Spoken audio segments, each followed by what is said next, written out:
Hello everyone and welcome.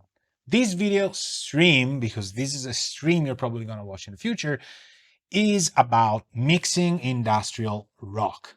There's a band project called Martius, and they make super cool industrial doomsday hardcore rock music. Okay? I have no idea what the genre should be. We shouldn't care. It's a great song. I got the tracks from a student of mine, Martin, and we're gonna use it to mix. I've just checked that the tracks were imported. I have no idea how or why or when things are gonna sound the way they're gonna sound, but we're gonna have fun mixing industrial rock, which is a genre I actually like. I've done some projects close to that sound, so it's nice to be back and kind of track things through my old paces and things. So I thought we would do it live on stream today. If you're here and want to type something, if you have questions, feel free as usual to do it. Let's get into it. And here it is. We have the session. So what I have done here is just import the tracks and hold on, I gotta be here. Not on OBS. What I've done here is I've imported the tracks, haven't even renamed them. They're just as they were, and put them into folders. We got my usual mix bus settings, the buses, the FX channels, the VCAs, all that stuff. So what I propose we do is mix this song. That's a good idea, right? Now, one thing I want to do before things just collapse to oblivion is I'm looking at the audio, and right off the bat, I can tell the things are gonna be too loud. So let's just take, for example, the attack snare. These samples are full scale. It doesn't need to be tested. I'm not gonna press play on you because it would be evil. These things are just automatically full scale. You can see that all of these samples are, oh well, not all of them. Smack Snare Reply 2 isn't full scale, but an Ultra Sub Kick is not, right? But most of them are. So what I would do is I would trim the whole session from the get-go. Now, why am I concentrating on this? Because it's very, very important that we do this kind of approach. We need to make sure that the session is playing at the right levels and that we start off with the right foot, because we don't want to destroy our speakers, nor do we want to destroy our ears, but also it's going to impact our mix, for the worse if we don't gain stage. Sometimes you don't need to, but because I'm looking at these full scale stuff, when I see that, it's a given we have to gain stage. So there's two ways you could do it. You can select all the tracks, because I want to offset all of these tracks to a common denominator. I don't want to just take the drums and go 6 dBs down, the bass 3 down. I like to believe that Martius, the band that gave me this track, they have a pretty good sense of how things should sound. I don't know why I'm talking like that, but I'm a believer in mixes that even when rough in stage sound cohesive, sound coherent, sound in a way that makes sense. A bunch of tracks stuck together is, to me, not a rough mix. So because there's a balance, but things are probably incredibly loud, I want to drop these down a lot. But I want to do it all together by a common value. So you select everything, and what you could do is, in this case, in Nuendo and Cubase, you select these direct offline processing, which is F7, convenient. I don't know many shortcuts. I'm super slow on Nuendo, but I like to be slow on Nuendo. I don't want to rush it. What you do is you process this. I'm not going to auto apply, just so we take time, and we go gain. That's how I would do it. And I would go a good -12, probably. Why? Because I saw that there's stuff full scale. I want those peaks to be, I usually want the peaks to fall at around -12. And so because I saw full signal, full scale signals, -12 is going to place those full scale signals at -12. So you just, select everything and go, process, drag it in, and apply. Okay. The other way to do this would be to take the mixer. I know a lot of you know this stuff. Select all the tracks, which is done in a way that, I don't know, not the buses, but just the tracks. Okay, so they're here. There's not too many tracks, which is nice. You connect them with quick link and you go to the pre-section. This pre-section you just stream down by, for example, -12. Okay, that there's two ways to do it. They're completely identical. If you do the direct offline processing with F7, you are working at the very, very, very early stage. So you're taking the audio files and you're trimming them down. And if you're doing that with the console trim, you're already a step further. So let's do it with the gain first, and let's keep the buses and everything at 0 because those things don't need to be changed. And I'm gonna go probably -18, you know what? And I want to take a look at the snares and kicks, and I want to make sure they fall into a sort of, let's call it -12. Okay, so I have bars in here. This is good. I should put markers in. I never do it, so I'm horrible like that. But let's do this with just attack snare, clap snare, kick. Okay, one thing we want to do is I want to put the kick first. All kicks first. Actually, the sub is actually going to be the first one. Then I want the snares, max snare, snare, snare, all here. Then the crashes, actually the hi-hat, the toms, and the crashes. And I'm gonna do slightly different colors of brown because there's important drums and there's less important drums. I know that's a sort of like a insane thing to say, but let's do this.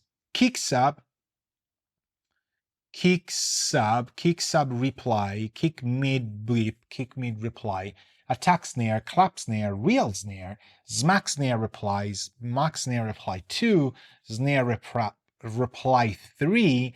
There's tons of kicks and snares, right? And they're gonna fall in place in a second. But let's call our small mixer here with the volume faders and take a look at just the drums.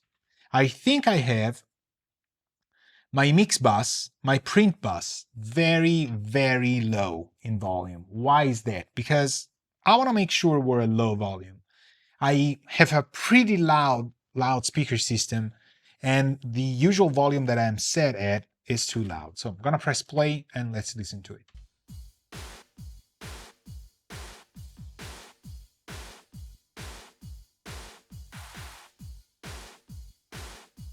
Okay.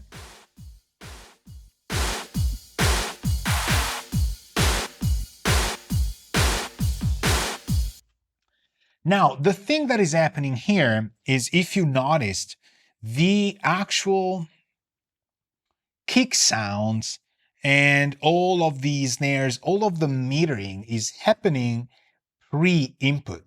And that's because you have global meter setting input, right? So I'm gonna put it post-panner just so that we can see what kind of volume we have. But that's usually, I like to kind of have it at input. And so for that reason, I kind of usually trim the files. So -12 was good. We have a -18. I think we can drop it to a 12.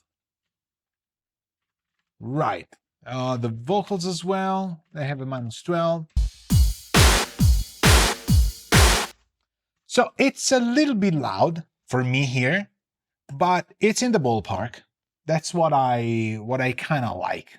Maybe we could go 14 down rather than 12 down, okay? But in terms of, it's just nitpicking. let's do a 14 down. Right, okay, 14 down is fine. Now, the files haven't changed at all. And because we haven't worked on the files themselves. And that's why I usually like to do this. Boom. It's doing its stuff. It needs to do, what is it, 30 tracks. You see that 330, 430, 530.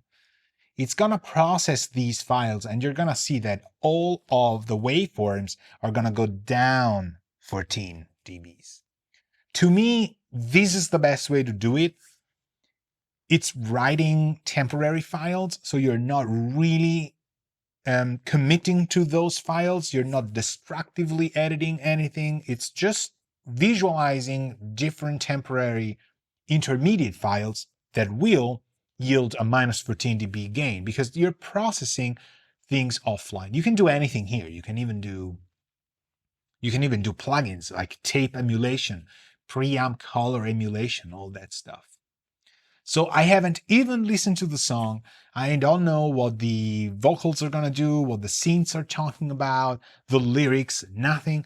The first thing I do with fresh ears is I tune the session in a way, not tune in terms of pitch, but fine tune it in a way that will make me yield better results. Gain staging is definitely one of the best things to do. When you see those peaks, sometimes you have to gain up, but when you see that stuff, in my studio here, if I press play at that volume level, we're gonna get destroyed. And I could just drop the volume down. No, you don't do that, because that's gonna lower your monitoring. Monitoring is a completely different thing. You want the session to have headroom. And so we're gonna drop it down, and now it's done. And look at the waveforms now. They're tiny, tiny, tiny.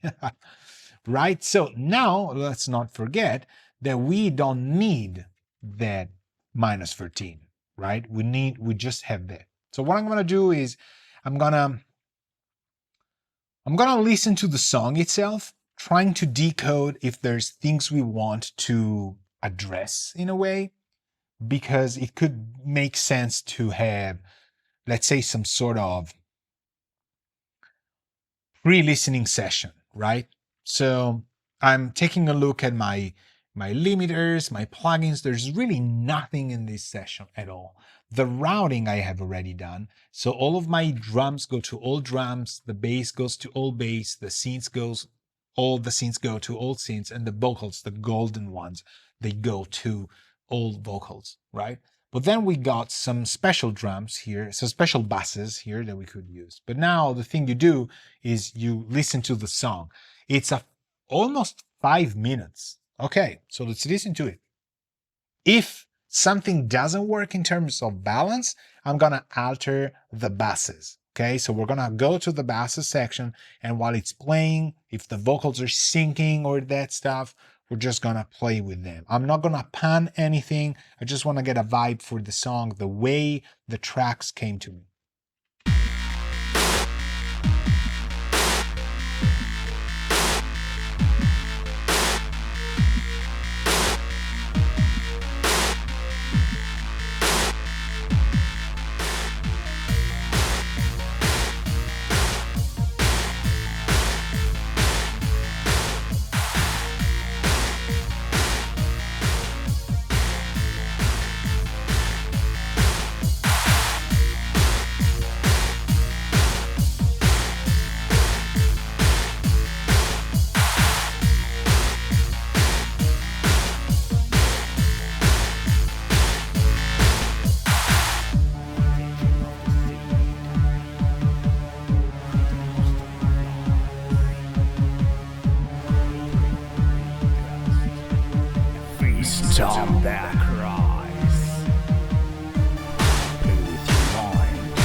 Open your eyes before I'm gone.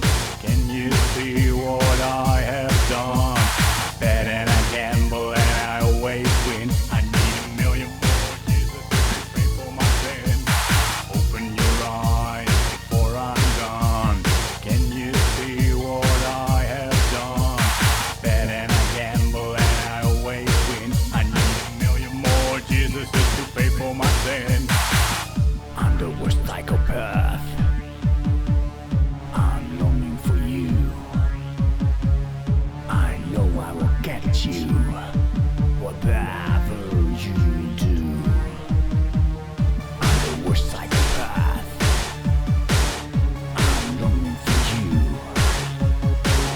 You know I will get you, whatever you do.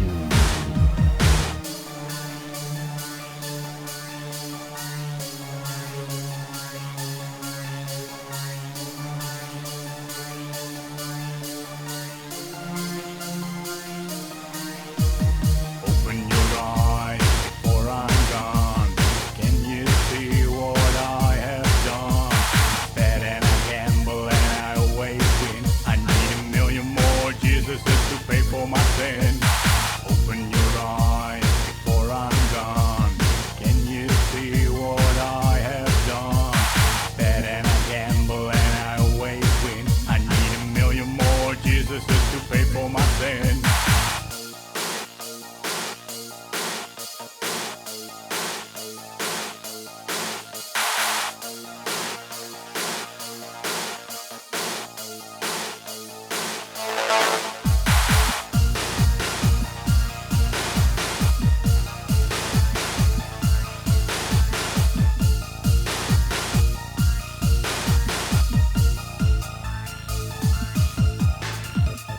Open your eyes before I'm gone.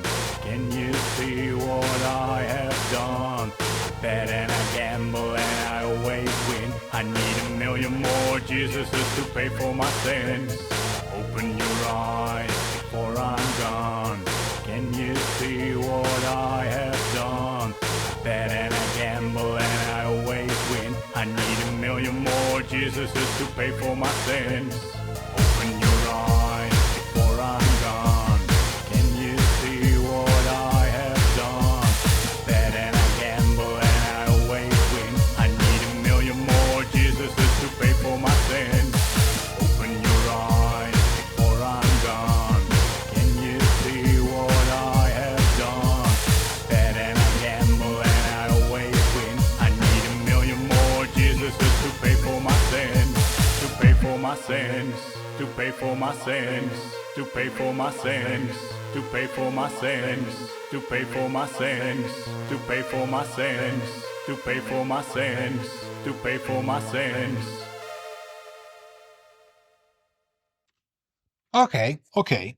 So we got a pretty good idea of this stuff. Now, this is a great song to do a live mix with, and it's a type of tracking or a bunch of tracks that you will probably not see a lot of VIP mix engineers mix, right? Why is that? I think this is a great opportunity to just talk about some stuff. So, in my world, a lot of times I got tracks that came to me like this from bands that had been working in studios and developing a sound, and then for some reason the process had stopped and they were looking for somebody else to just kind of produce them or give them ideas on how the record would go. This is not usually how the tutorial world has been portraying mixes to you. And I'm saying you as kind of like, the stereotype audience, right? Myself included, obviously. So to us, that would be probably the best. Usually we either see people decomposing mixes or approaching mixes whose tracking sessions have been incredibly productive in terms of sound shaping of the whole product. Okay, so here it sounds to me as if the studio that gives me these tracks is taking the raw tracks from things that were going into a live sort of hardware situation. So if these tracks in a studio would go through a console and then through some outboard, and they would sound in that studio different, but the wave audio files would actually be like this. They would be the source files. It almost to me sounds like that Martius has composed or tracked into effect chains. And then for some reason, and I'm thinking this is not the case, but there's so many other times in which these happen that the band takes a step backwards, gives you the raw files which have not been sung or played or performed raw. They've been performed through a chain of effects and things that would build the sound. So what I hear here, it's fun, right? What I hear here is a bunch of tracks. And you don't really see a lot of mixing engineers in the famous AAA sector showcase to you a bunch of tracks. They usually say, this is my rough mix, but by rough mix, things are way, way readier than they are here, right? If you hear this and you're a producer looking to kind of produce a band and say, okay, I'm going to put money down and we're going to make a record and stuff, you have to have had a vision before to let these tracks be part of the actual mixing process. Because a lot of people, and myself included as a producer, would say, we're going to meet with the band and I want to hear the band play live because this is just a bunch of tracks. Probably this was decomposed, disassembled from something that would work better, be it for effects, for a pre-mixed something that was dissected and made into a rationalized version. These things are very hard to mix, usually. If you approach them with the fact that what you have is what you gotta preserve, you are better off tracking everything else again and adding something else. For example, if I were to produce these, I would love guitars in here as well, and something like a, very elaborated, crunchy guitar sounds, but I would love more low mids because I hear high mids, I hear drums, I hear bass, and the vocals are so alone somehow that we gotta rebuild the low mids. But in terms of production, these tracks have one of the most common yet unexplained in tutorials masterclass land areas that you could ever see. Why haven't people brought these to the light? Famous artists almost never have tracks at this stage because their tracking sessions go way beyond mixing and production. They do it because they have a precise vision and they want to give something to the mix engineer that will probably already have 80% of the decisions taken because it's their record, it's not the mix engineer record. When the mix engineer is part of the record, she's also gonna be into the recording phase, or there's gonna be communication there. So you almost never end up with stuff that is as raw as this. So now my job here is to build alone the whole sound of this band, which is way beyond what the normal mix engineer for hire is supposed to do. That's why they're going to ask you for a ton of money or turn the job down or do a mix that will surprise the band if there's no dialogue. So the only way to keep things constructive for me would be to call the band, have them here, talk with the band about what kind of influence and sound they want to have, and start imagining stuff where we want to track again, where we want to do things differently, the form, the shape, and stuff. So we know it's not going to happen because they're not here. But if you're yawning and you think this is boring, well, it's no problem. It's just mixing as a job is not probably for you, because if you had this bug in your head to become a professional mixing engineer, you will have found, doesn't make sense, you will have found you will find what I just said incredibly interesting. Okay. The problem is being discussed a lot in the high ranks of mixing engineers because people ask for these mixes to be done and online in live section. But a lot of famous mixing engineers don't want to put their penis through the guillotine, right? Because it's a French thing. And French things are usually sharp and cut very nicely. So to, avoid having our masculine symbol shorten even more than it already is, we tend to get tracks out there that sound beautiful. And that's the rough mix. And people are like, wow, if my rough mix was like that, I would print it and call it a day, right? And they do like, no, no, no, no, this has to be much better, right? And people lose track of what the real world is, which is what we have. Long story short, how do you approach this? Imagine I am making a sound out of this. I care nothing about having I've discussed it with the band. The band has said, Alberto, do whatever you want because we love you. We want to spend the rest of our lives with you, and and it's amazing. So just do whatever you feel like. We trust you. And they actually say it and they mean it as well. So when that happens, what I would do here is a lot of the weakness in this song comes from the vocals. So we gotta reinforce the vocals in the sense of how they're behaving. So what I'm gonna do is I'm just gonna highlight them a little bit better because these are mono tracks. I don't know why they're stereo now. What we could do is isolate these tracks. I think they're mono. Are they mono?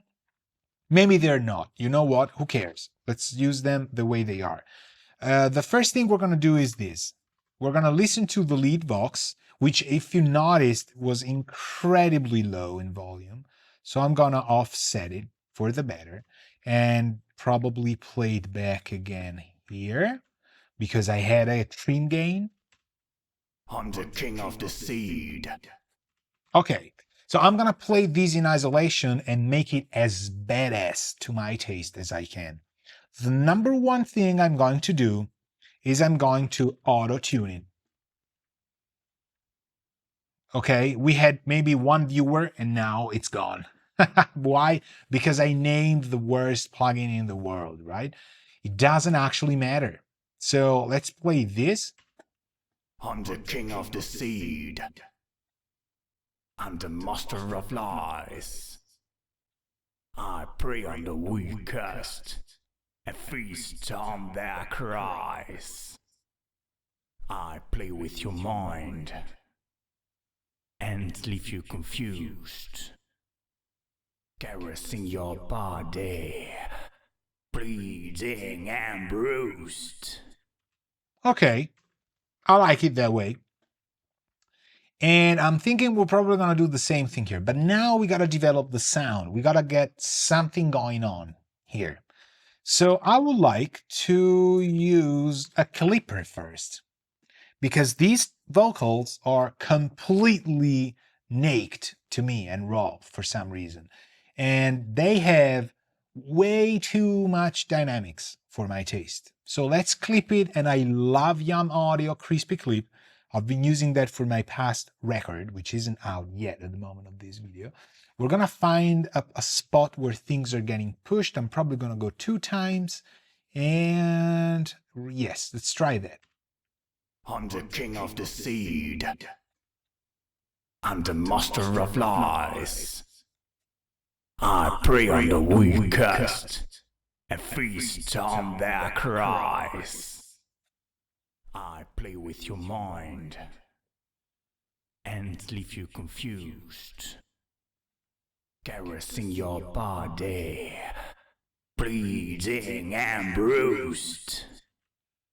You hear how I'm shaving things down? I'm still not there, okay? Maybe we gotta do a little bit here. I'm the king of the seed. I'm the master of lies. I prey on the weakest and feast on their cries. I play with your mind and leave you confused. You hear how it's completely up front? I kind of like it that way. I maybe want to do a full shape, like super hard shaping. I'm the king of the seed. Oh, absolutely. Let's try that first part. I'm the king of the seed. Here, it doesn't kick in right? So you could do tons of things, of course, but I like it just shaving off stuff and pushing it against the ceiling. I'm the king of the seed. Here, I'm the king. It just, every syllable is just there, right? So that's the number one thing I like. A limiter, believe it or not. Now, what would I do here? Probably, something to make the preamplifier more interesting. And I like Blanca for that, believe it or not. I mean, it's a beautiful name for a plugin. I'm the king of the seed.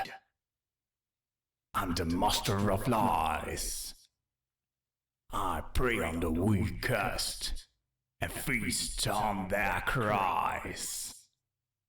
I play with your mind and leave you confused, caressing your body, bleeding and bruised.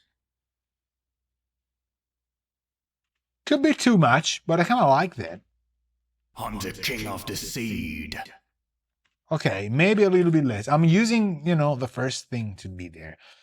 Now, this is still a real vocal. I don't like that. So, Decapitator, my friend. License expires in 45 days. I gotta call my friends there. All right, so this thing gets loud really fast. But there's a style that I really like for this type of vocals, and it's either gonna be T or P. I'm gonna go with P. And I don't have to P yet, which is amazing. So I usually output stuff a lot less because we're gonna drive this. I'm the king of the seed. I'm the master of lies. You see why auto gain doesn't work? It's so loud. I'm the king of the seed. I'm the master of lies. I prey on the weakest and feast on their cries. I play with your mind and leave you confused, caressing your body. Oh, there we go. I wanted these. Yeah, you heard it? It just goes, has that radio kind of thing. I'm the king of the seed. Oh, okay. Let me do a B. I'm not sure T is gonna sound nice. I'm the king of the seed. No, by all means, P is the best. I'm the king of the seed. Also, because it's losing a lot of stuff and information, it's getting ballsy. And maybe there's a little bit too high cut. I'm not totally sure because we need to kind of get the vocals out. But the thing that I kind of want, which style P is giving me, it's kind of a tape delay factor somehow, right? So I like these a lot. But now it's still not the vocals of the record somehow. And I want to lose a lot of stuff. This could be a nice template for starters. So we started here. I'm the king of the seed. And we're here now. I'm the king of the seed. Believe it or not, it's good. Because it's not trying to be in between. It's getting full pedal to the metal. And we heard the music, right? The instrumental part. It's badass. So vocals cannot be somebody karaokeing on it, It needs to be Satan himself somehow, like a cyborg singer of sorts, evil. I don't know. Maybe that's the lyrics actually say quite the opposite, which is the beautiful stuff. But what else? We need something that styles things a lot. Let me think about it. Oh, okay. I've done something for a video game voiceover one time, which had Fury. I don't know if you know this plugin. It's just fantastic. And I think I have a preset still. Doomsday vocals. Absolutely. So it uses drive mode rodent. I love that stuff. I've learned these from my good friends at Ubisoft. Diodes, local. I mean, this is let's play it without and with. I hope this is the setting it should be. Hunted King of the Seed. Okay, with Hunted King of the Seed. right. Okay. I want that, but it's mix 100, maybe a little bit less. Hunted King of the Seed. I'm the master of lies. I prey on the weakest. Okay, let me remember. I think I had a decapitator preset as well. User Albertonian. Okay, could be this. Albertonians. Hunted King of the Seed.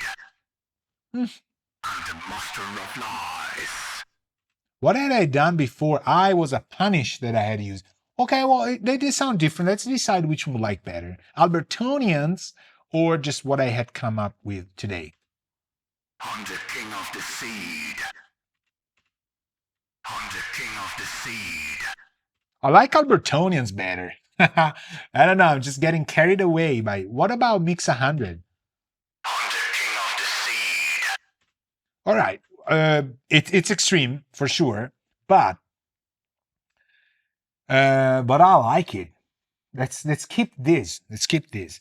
Now let's pretend we have our vocals. That's gonna be the style of the thing, and because in the verse we want to keep this very mid-rangey or high passed, which I think it's nice. Hunted King of the Seed. Okay. Could work. Maybe a little bit less. Hunted King of the Seed. No. It's nice. But we need effects, of course. But let's try and do drums now. Let's try and do drums. So we have a bass line, and I was kind of fresh there to do it. Let's try kick sub. Let's play with the kicks first. Now this is more technical right now, right? Because we want to make sure that the subs and everything's working. So let me hear what the kicks are doing and the snares as well. So I have all the kicks first. These are my kicks. Then, oh wow, there's tons of snares. Okay, so kicks. Okay, this is a sub, clearly. Okay, this also has sub.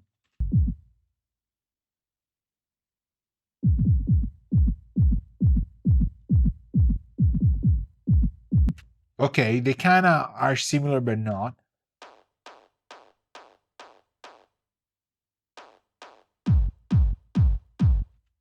So we don't need to check phase with the kick mid because they don't have lows. Kick sub reply should not be playing when kick sub plays. So that's also, and it sounds the same phase.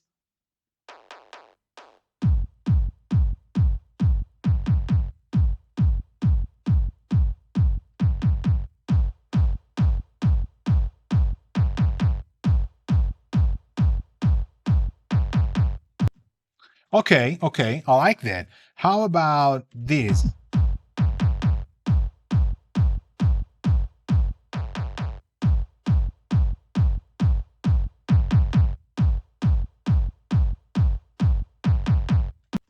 Nice. I like this. Okay, so there's two kicks playing together. So this is like K1, or let's not rename it. I always rename stuff. No. How about the snares? Well, these, I don't want to use kick ultra sub. I'm going to just keep it below there, right? Now, what about the snares?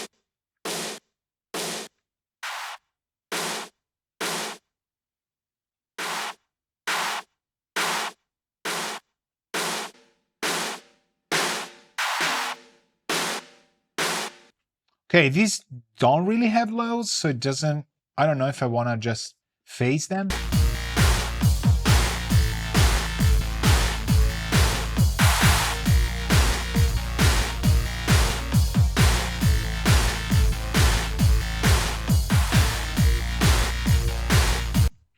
Okay, okay, okay. I like these, and I like the snares that are open somehow, but we only have one reply, right? Okay, okay. I like these though. Let me think what we want to do here.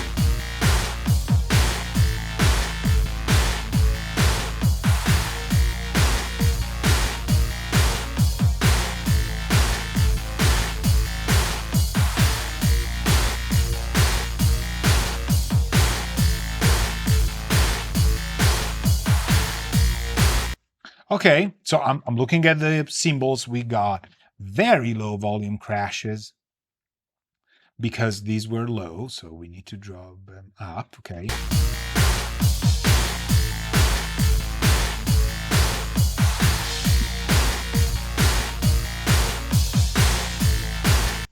Okay, okay, okay, okay. We're working. It kind of just by balancing it, it sounds nice. We should have a low kicks and a high kicks part. But in theory, we should send all of the kicks to all kicks. This is really where you shape your record, because we have kicks that are very low in frequency, and we also have kind of a higher detailed scenario for stereo kicks, or the high mids of a kick that I would want to have not in full mono. So I have to make sure that my all kicks bus is not mono.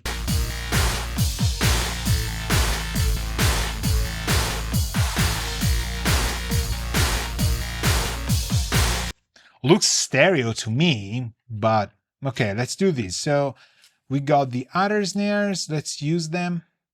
I just don't want to get bundled into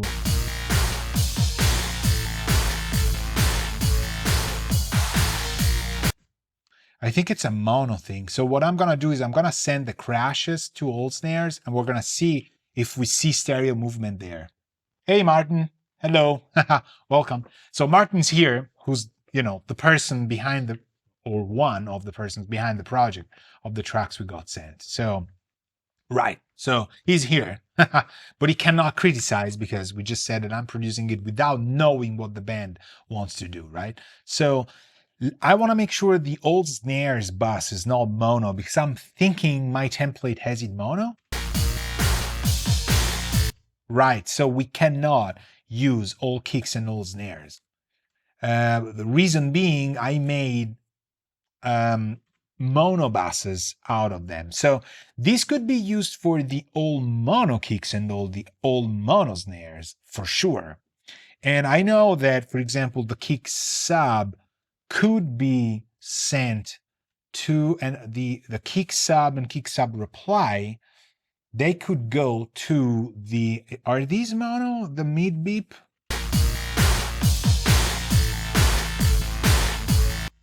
They look like they're mono. Let me see seed.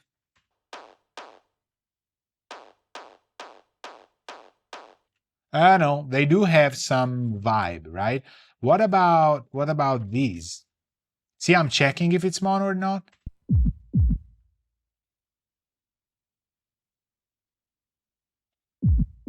All right, so this is mono for sure. It's a stereo track, but it's mono. What about kick sub reply?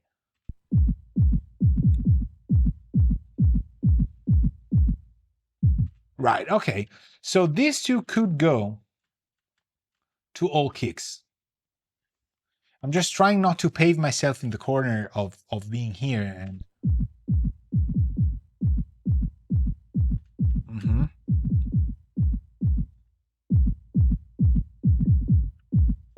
You know what? We're not gonna do it. We're gonna work it by itself. I don't know why would I mess with that?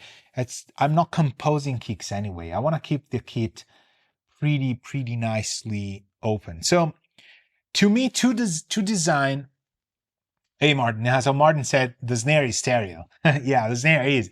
And it was sent to a mono snares bus, which is not what I want to do because that's my mixing template, probably inheriting from rock stuff, which is mono snares, real snares tracked in mono. So we're not going to use it. Doesn't matter. There's toms, there's crashes left and right. I think one of the things we should do is, first and foremost, I want to kind of shape the kick a little bit because it could be a tiny little weeny bit cleaner somehow. There's something here in the 200s. It could be a little bit less heavy.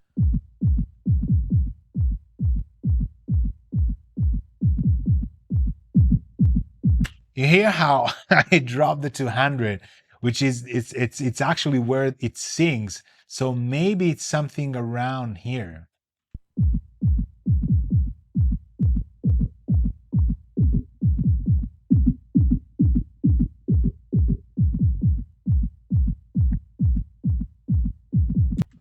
Okay.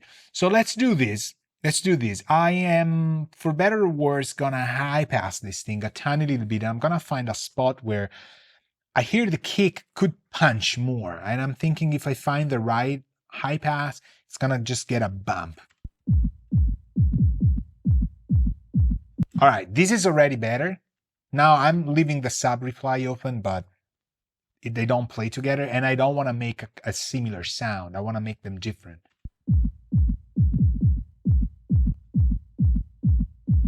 Okay, I can already like it better. We could play a trick or two here. Maybe there is some. You hear that slap the kick has? I'm thinking, now this slap is easily considered to be removed, which is, yes, it's not part of the kick. We don't probably want to have it here.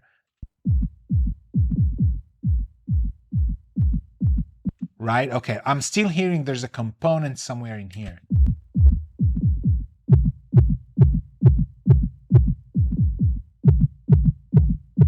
Here I'm going half steps.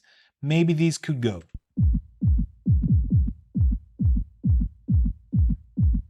And we can kind of tune it, like kind of crank it up a little bit.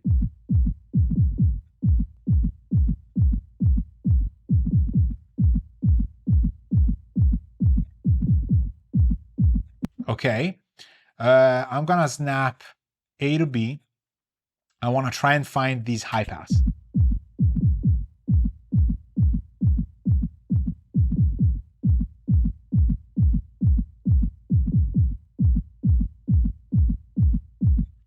Okay, so this 35, 23 is kind of sounding okay. Let me try this 22. I kind of probably like the 22 better.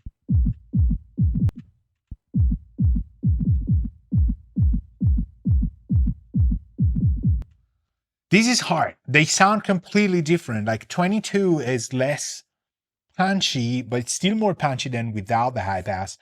But the other one, what was it?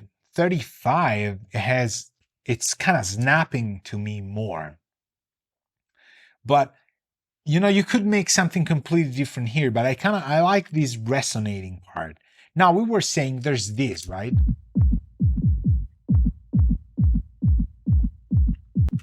Now, I would not completely castrate this. Probably what I would do is I would create a second kick, right? So kick sub 1 smack. And I'm gonna just emphasize this guy actually and kind of have it completely carved. So this one's not gonna do this, right? We're gonna try and find something that works with the other kick.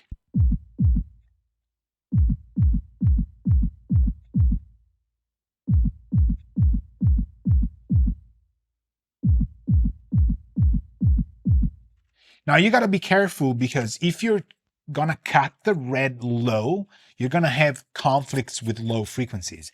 So let's make sure that this is. You hear how there's a tiny little bit of lows yet.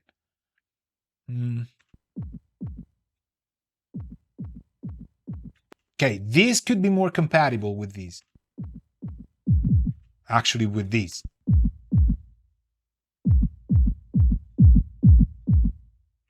Right, let me hear it without this. Oh, I like it. So now what we have is a controllable smack of the kick. Now, why am I doing this? Because in my opinion, that effect, that slappy part of the kick, is a very physical scenario for the kick itself. It sounds to me a very typical environmental bump or a bounce or how, like it's a slap delay sort of that you would hear from surfaces like glasses or panels or things that maybe in a club you have closer to you. And it happens when you're, for example, close to a wall, or you're getting into the dressing room, or you're into, you're on your way to the toilets in the club. And I think if we completely eradicate it, I mean, if it wasn't there, it wasn't there, but it's in there, hidden there. And it becomes such a more physical kick just because it reminds me probably of, just being in a real club. I like these, but you hear that slappy thing, it just adds to the power. I'm not gonna do it from the kick sub reply, I think. Okay, because the kick sub reply we're gonna do completely different. And I'm gonna go by instinct a little bit here, and then we gotta hear it in context, but I'm just placing my cards, right? So here we could use the 35, actually. So I could, hold on. You remember we had two settings and I didn't know which one I liked? I'm gonna use the 35. Oh, I didn't copy that? No, I did copy that. Well, I remember it was 35. So we're gonna use this. Doesn't matter to us. It was 25, 35, 23, I think.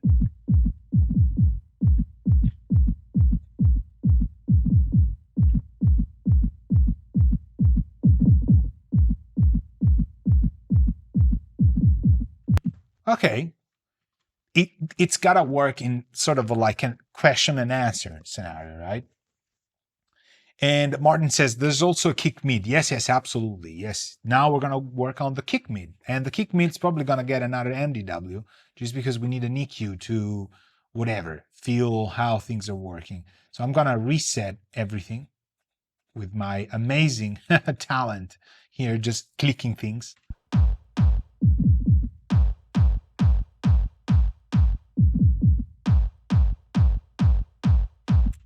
Now, it could be completely placebo. And also, it's nice that I dragged that 1.4, so we already kicked it up a little bit. But I want this to have the least lows possible. And you hear it? It's even more radio-ish because I want the lows to be completely free. So, all right. So now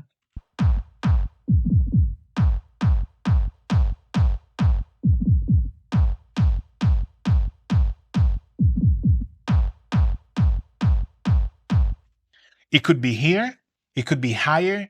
It makes absolutely no sense to me to find it now, but I'm getting acquainted with where the elements are.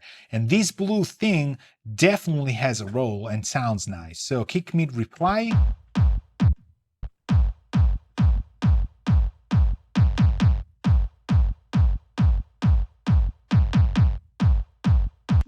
This could be it, like just highlighting two different things. But I'm thinking, and I haven't said it, but I don't know if you were thinking that there's gonna be effects that we need to build to make this kit bigger. And a lot of that would be automating things around. Okay. And this is a long mix to shape just because, as I said, the tracks sound like, they were working into an environment that would shape them into something. And instead, they were just taken from the raw source and just put them into tracks. And so because it sounds to me as if there were different things put after because a lot of people also track the weight. Martin's here, so maybe he can elaborate on it. But it happens a lot. In my studio in Berlin as well, when we were tracking things, we were doing it live with gear. If you would take the WAV files, that would sound completely absurd. And the reason for it is that the studio had a live gear setup, and for that reason, things were getting recorded raw but played into the gear. So if I were to take those tracks and give them to you, would be like, this is insane. It doesn't make any sense, right? Or it's too weak. Why is it like that, right? It's because, it's like that. There was gear afterwards. So now the snares.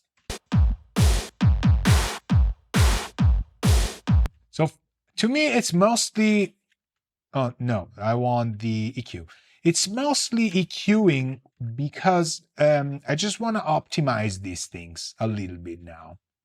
This, for example, to me, sounds like has a 7K element to it that sounds a little bit too harsh.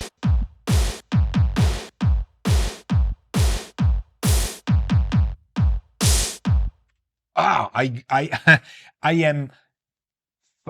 happy and sad that I actually heard 7 and it was 7 point change, because it's just too much. So remember here, what you can do as well is you can go scout for a frequency, and then if you click on the number, it will just find it. You see, but what happens is the ISO peak of 8 isn't really giving us a lot of sense. It sounds always good, kinda, or not as bad. This, right? So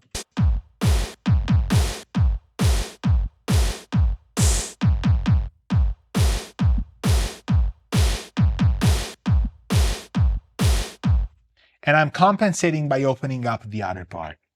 Okay. Okay, so Martin says, I don't have access.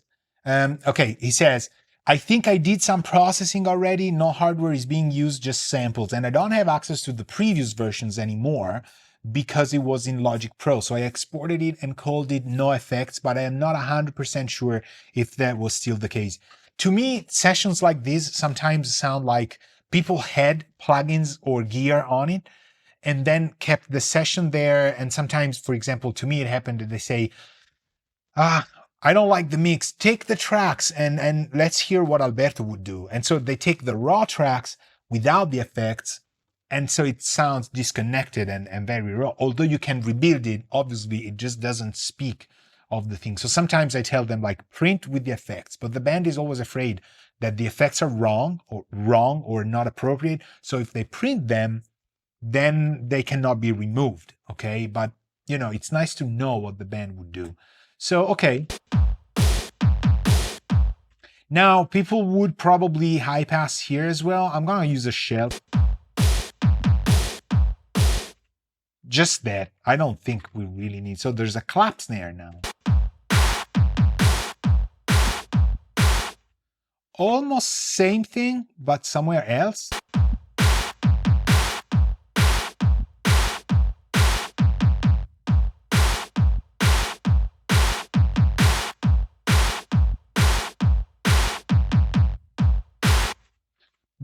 For some reason, it works.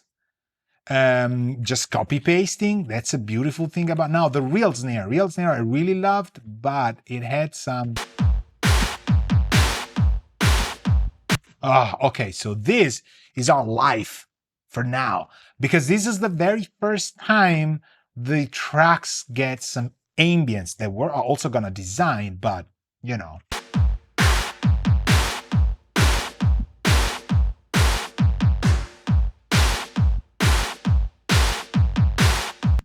Now, my interest here, I'm trying to find where the air is, would be to get these in a very uncomfortable position.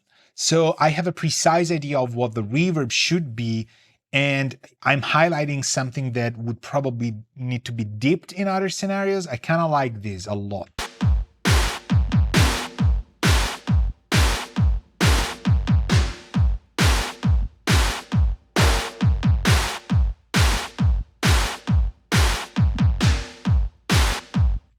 Okay, I like these. There's kind of a hit that is alone, but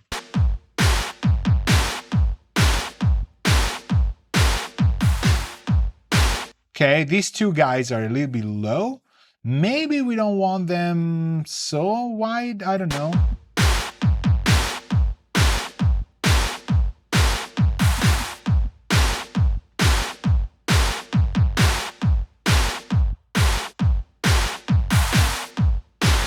Okay, there's something very high here that I don't like. So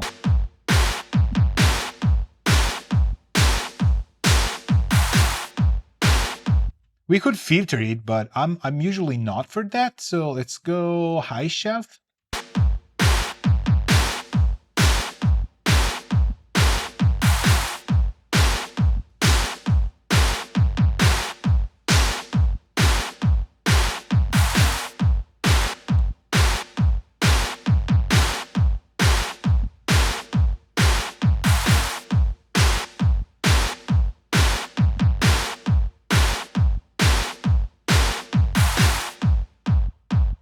You hear how more violent it all became just because there's that boom.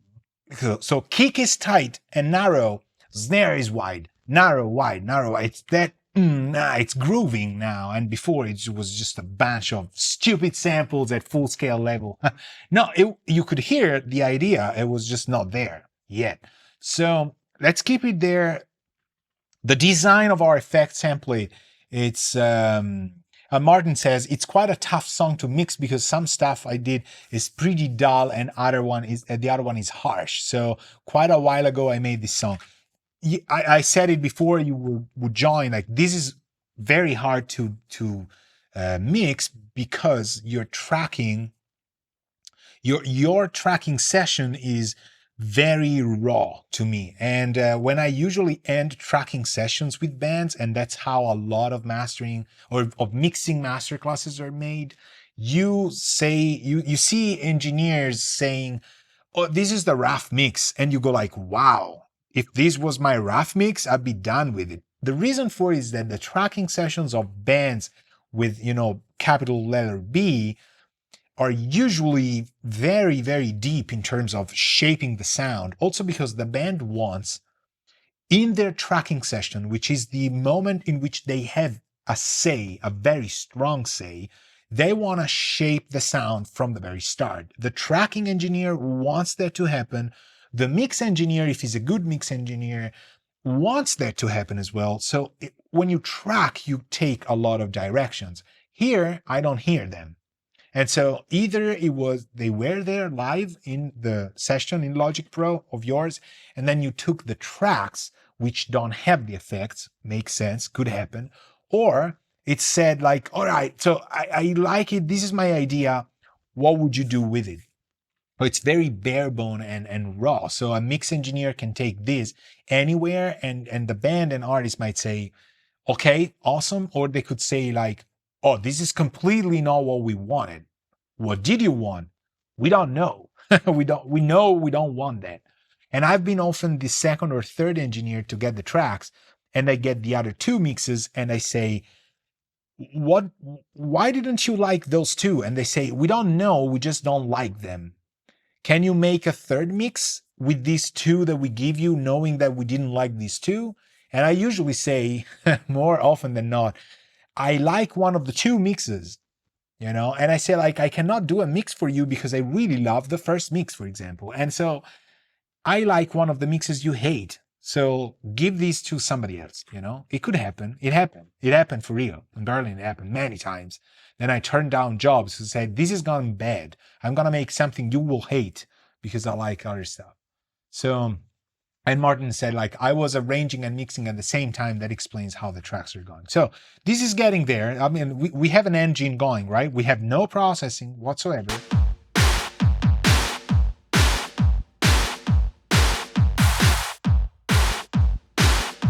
Okay, I hate something in here. And I don't have, oh, yes, I have a band. Thank you, George, that made it possible for me to go all the way up here with the red, because there's something here. Maybe a 3, 2, 1. There's a 1K thing I could probably remove.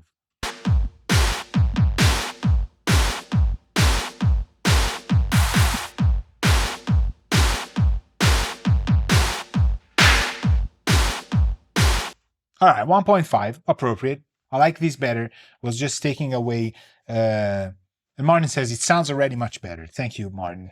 He was not paid to formulate such an opinion. It's just honestreviews.com.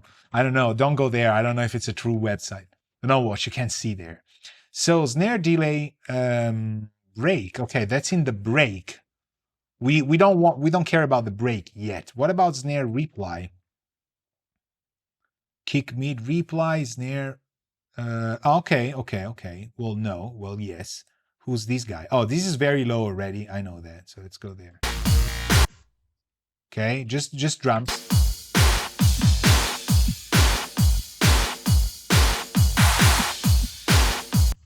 Honestly, I kind of like that. I think we need some effects, but now that I hear everything, I don't think we need that many effects actually.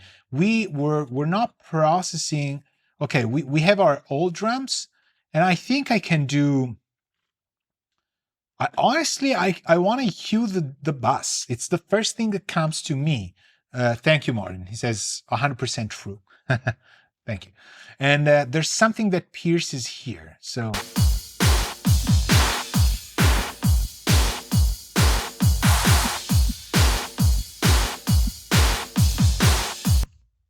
My God, I should not just close these. I should have you hear it again, okay? There's just these cyan band, okay? Without, with.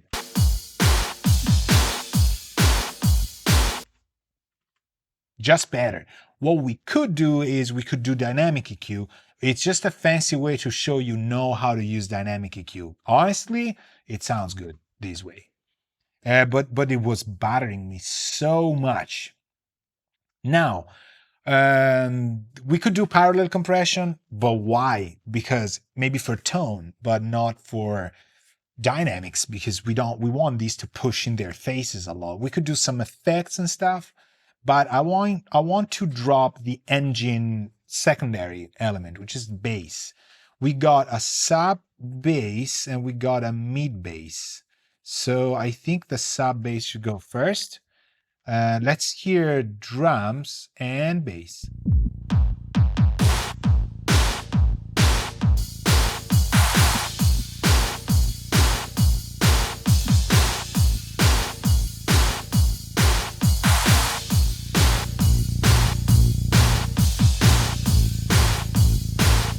Okay, so now I gotta check levels because I don't want to be too loud. I know I've creeped up. Okay. It's good. Let's keep it there. Now, what about the mid bass?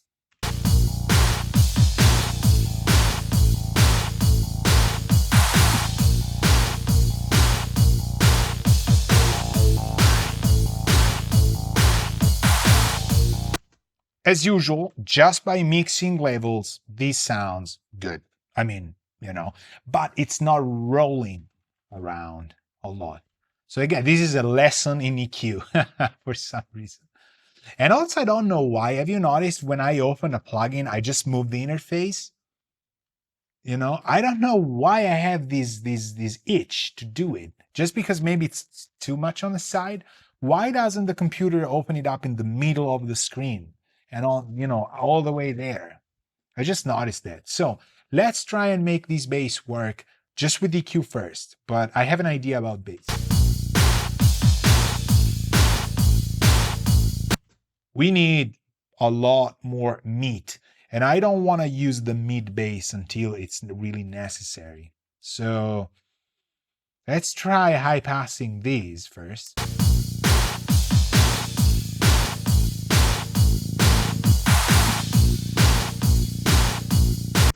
Much better. Let me flip phase against the kick.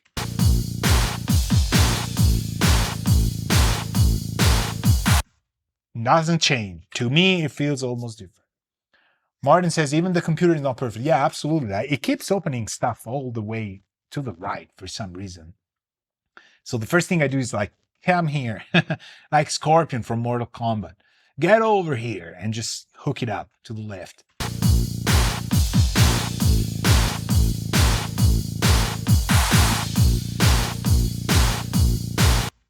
So we got two choices. And it's, again, you gotta make this mix a musical instrument of your own. Like the whole thing is a musical instrument. It's like you have infinite power of shaping, but you gotta remember where the tones are. This bass could be made very deep into a corridor somehow. That's the word I was looking for. If you just deep the 300s, okay, it's already kind of dark, kind of not dark, but scooped somehow, and it's a very nice sound to have because it just feels narrow and long and dark, and you don't want to go there, so it keeps the reverbs we have are glassy and metally, so it's an uncomfortable metal dark place, but it's also dark and narrow and long because of the bass, which I like a lot. It's industrial, it's industrial. It's a word I was looking for. We're in an industrial kind of vibe, okay? So this is absolutely appropriate. Now, because it's the only element I have here, the temptation to me is just take the 300 and go a little bit above. However, I remember in the whole mix of things that pushing it back is actually fun. So you cannot decide now. You gotta remember that one of your colors isn't called sub bass beep, isn't called 300 hertz. It's a combination of things that becomes your dark, deep, narrow, scary hallway. Okay, you gotta concept. You don't have to. I think it's helpful to conceptualize these. Just imagine you have these perspectives. So your mix is one thing, but one of the organisms that is making it is these sub bass, not just the whole track, but the 300 hertz of this track. Okay, it's just giving everything that way. Now, because it's in solo and it feels like it's the soloist of the mix, I would kind of like it up front, but it's not the soloist of the mix. So by the time we drop in more stuff, it will break. Stuff will break. Now, I would love to distort this in multi-band somehow, but also I felt it kind of, maybe I wanted Bassline Pro in there, which has a saturation thing. Let me try Bassline, which I actually updated. See what I did? I moved it to the center. Duh. Now I cannot unsee these. So it's got stereo harmonics and it's got a sub filter. Let's see if we can just make it cooler. But honestly, it's too soon to do it. But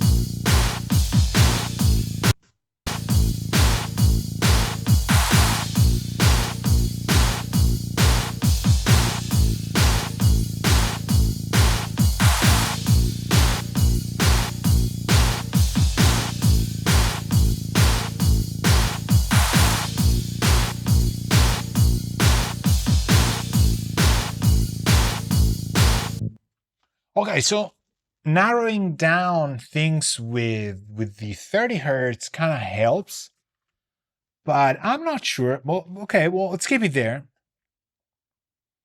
Let's try the stereo harmonics, because it's not much about the subfilter, it's about this part here, the mid side. I want to use the side content to drop stuff here.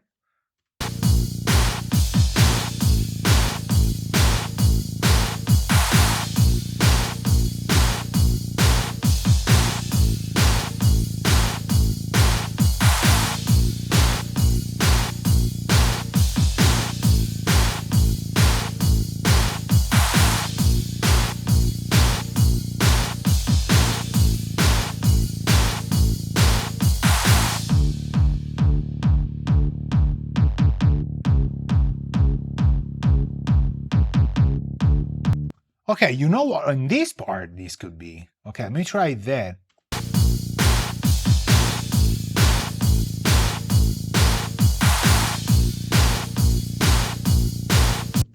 Well, why am I shouting? Because it's very loud in here.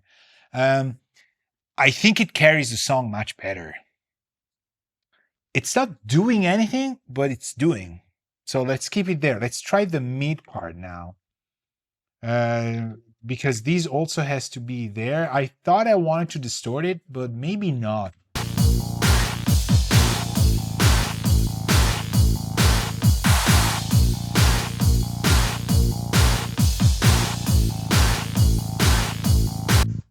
Just that. Do we do another bass lane? No, let's do a Blanca. Blanca, people.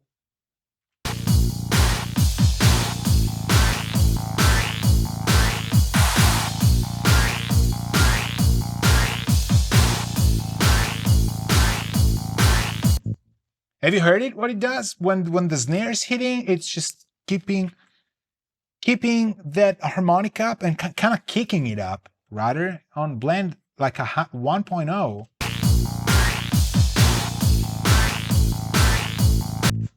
It's helping the groove a lot, and we got no bass compression because there's no dynamics. The samples are just playing there, so which I'm totally fine with. But I would like some more distortion. I'm gonna use the grader. Now these, look what I'm gonna do. Boom. These people is just, it's another Yum Audio plugin I've been using for the past year or so for my new record and stuff that I'm working on. It's just so good. Let's try and see if we can kind of, this is it gets loud really easily. So I usually gain everything down here. And let's try and see with a little bit of a mix, maybe 50%. Let's try and design something. I told you it was loud.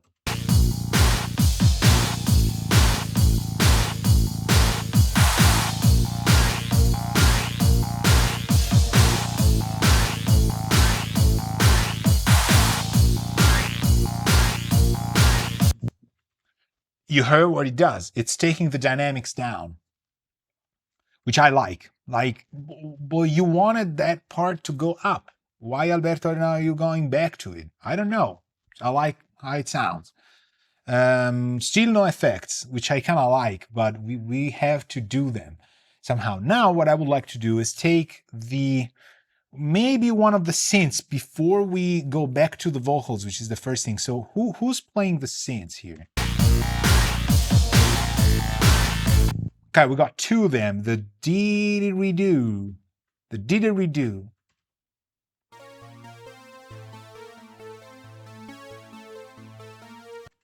All right, this reminds me of being 19, being 18 or 17. I don't remember. It should have been 18. And playing in high school Dimmu Borgir and stuff. Covers.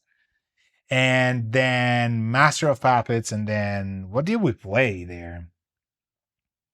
Yeah, I think we played Master of Puppets. I think we played The Unforgiven. I think we played what's the first song of Black Dimensions? What's that I have it there behind. It was actually a birthday gift. Spiritual Black Dimensions, right? The first song is Help Me Out. You probably know that. Anyway, you know, there's strings there. For some reason, this patch, which doesn't sound like what I had, but it's kind of there. Lead intro distortion. Okay, and didgeridoo. Okay. So they sound fine together, but what about okay, I should really do the VCAs. Alberto, you know better than that. Why haven't you done the VCAs? Here. 2 seconds, and then you have it. So now I can solo this.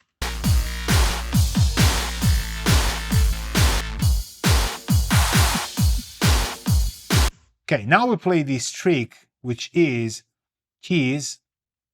We don't have guitars, so we could kind of get these guys guitars, and these two can go. Thank you very much.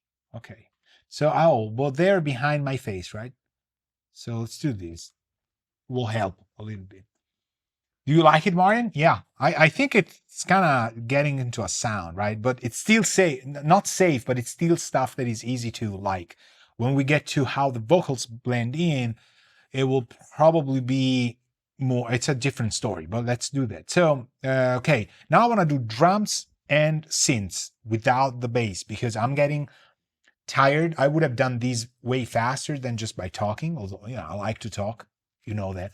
But I'm getting tired. So I have to play tricks on my own listening skills in order to just keep it alive, right? So I take the bass away and we do drums and synths and we structure it so that it works together, right? So now we got to feel a lot of stuff.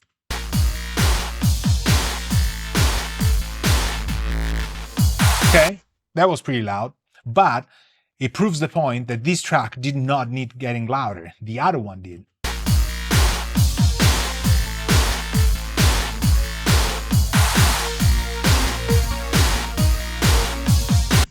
Now, have you heard that when I brought them together, they're masking each other? So there's something that doesn't work between these tracks. It could be the D redo, or it could be the lead intro.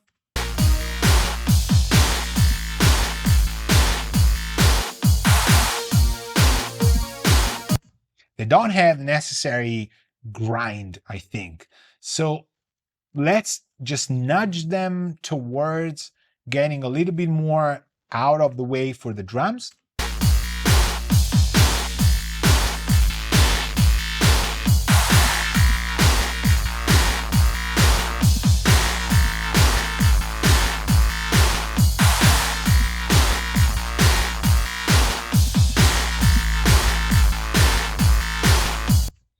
This thing has a lot of cool bass. And Martin says, these synths need quite a lot of EQ to let them sound right. And look what I've done. I've taken 900 hertz and gone, boom, +9. Absolutely, yes, they do. But I like the lows that this thing has. So for now, because I don't have bass, I even brought it up a little bit. So this is nice. This is nice. Let's try and get the lead intro there and just nudge them. I'm not really giving them a sound design. I'm just helping the source to differentiate itself.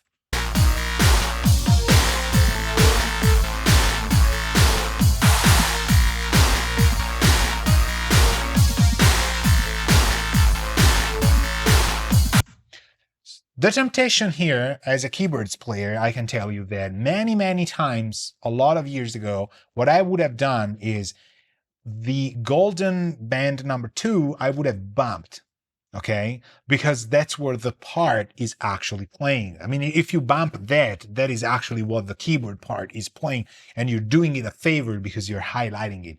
But it's clashing against the high snare and against the first synth to me. So if I had to bring it to a dialogue where it works for the mix, not for itself, it's actually that cyan part at 2 kilohertz that becomes, again, uncomfortable. But we gained, through this lead intro distortion, the second synth, we gained a layer of dimension that we need to keep things interesting. Otherwise, everything is either centered or narrow, and it doesn't work. It's not extreme. You want to make it uncomfortably narrow, you got to have something that defines what narrow is. Otherwise, it's just no way of knowing, right? So this kind of sounded good.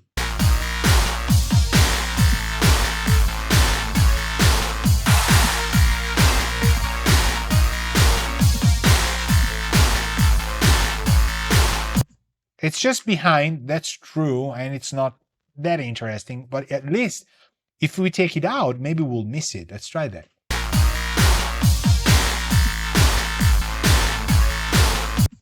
Yeah, but the record is just that synth there, and there's no bass yet. So now I like this, but we should make it a little bit more interesting. So I want to try some stuff. One thing that would be too easy, and okay, this popped up finally in the center, would be to decapitate this thing, but I'm not sure it's gonna make it. I mean, it's too obvious probably.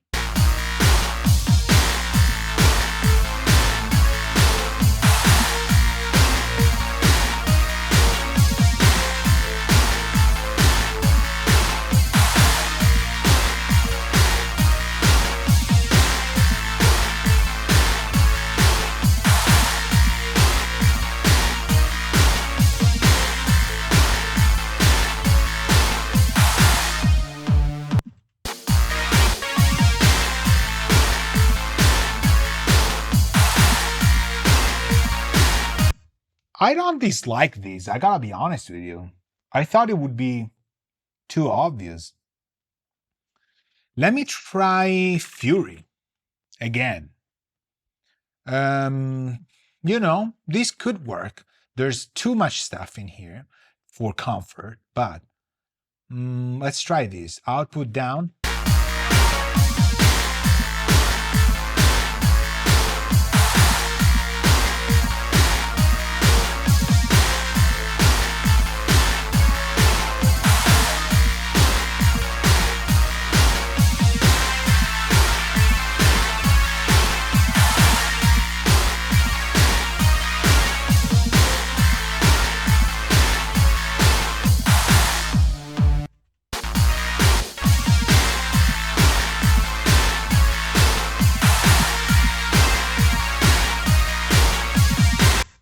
You know what? I kind of like this. Let me try Decapitator versus Fury. Yeah, I like Fury better. Martin says, maybe a tip from me, the lead intro contains the main melody. The didgeridoo is to feel the rest. Okay. So there's the main melody in there. Okay, we'll preserve that. Let's try and hear what the bass and mid bass does. I'll drop the mid bass first.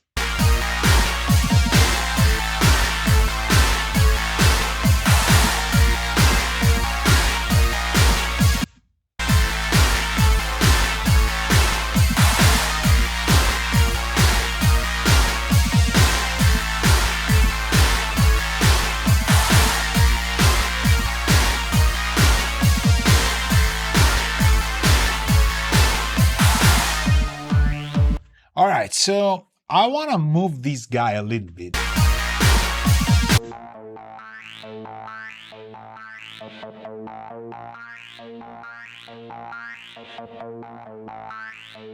But I don't like this. Why don't I like this? Because it's rated wrong.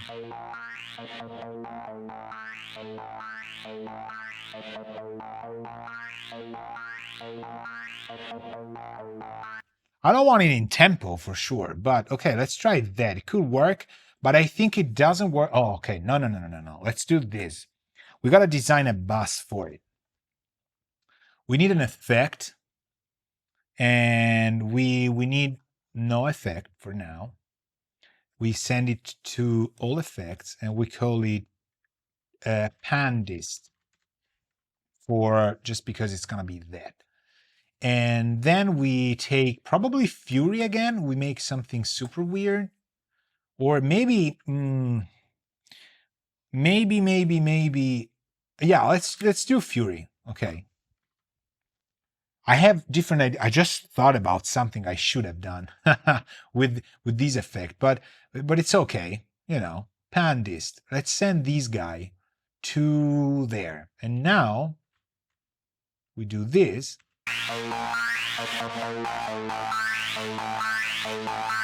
Okay, well, I would like now. I need kind of a tempo here. Rhythm step, rhythm shape, 8 note, 12 note. This one.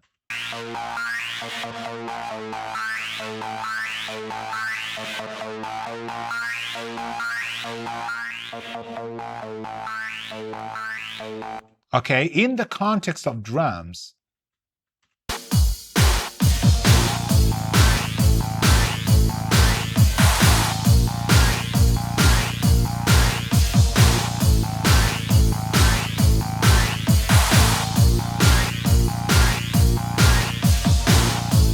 okay, I like that, but I don't want it to have too much of those high mids.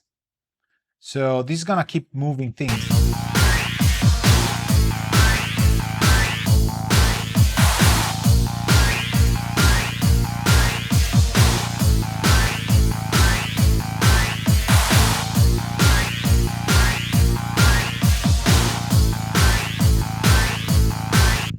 Okay, I like these better. Let me try with the synths. I'll actually with the low bass out and the first synth in, because I want to get shocked and feel like, does the bass break things around or not?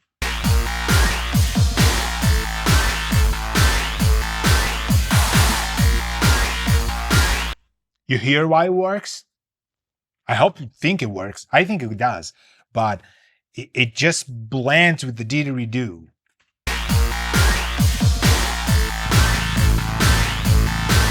Okay, so when we drop the bass in, we hear the bass and we go like, oh, that's nice. That's nice.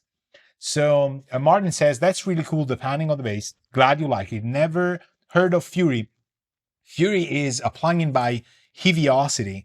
Heaviosity. Why I'm calling Heaviosity? Although it's kind of a nice name written differently, but it's Heaviosity. And Heaviosity makes probably a third of the drum libraries and synth libraries and effects and stuff that I've been using since probably I've had a computer. No, but I would say probably since the early 2000s stuff.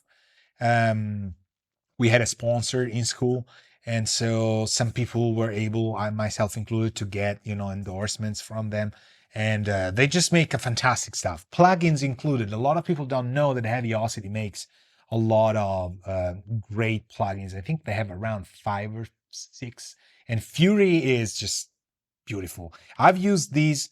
I haven't used these. I've joined a project where some of my friends that are now at Ubisoft were doing voiceovers or video game characters' voices through Fury. And so that's why I learned it, and I was like, oh, this is really cool. What is it? But they make different other stuff, like, just delays, and I think like distortion in general, or like heaters, sort of.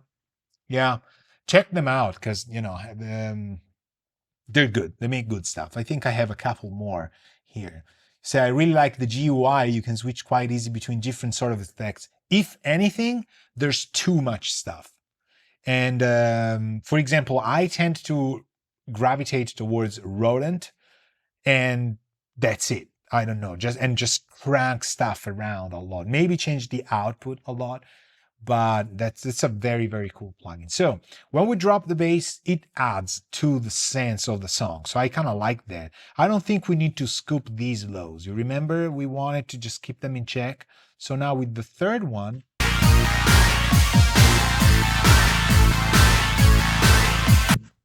I like that. I feel I am in a good point to create my first reverb.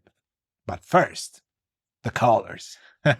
Cyan, as every effect channel should be. Let's call these glass verb. Now, glass verb is going to be a very short, obnoxious reverb that is going to add a sense of depth to something that is already behind. This thing we can ditch. So the center of this is going to be Verbum, which is a very hard plugin to use, in my opinion. But when it sounds right, it sounds right. So now this one I really have to move on the side because I need to see this. So I'm going to let the things play, and maybe without bass, want to try and find a sound here. The problem is we need to process these a lot beforehand, I think. But let's try and see where we go here.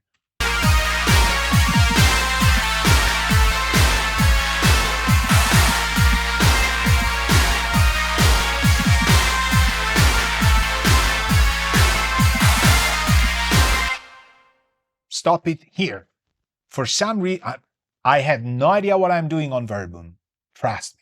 But since it came out, I think I worked on the beta as well, maybe alpha as well, then beta, and then got released.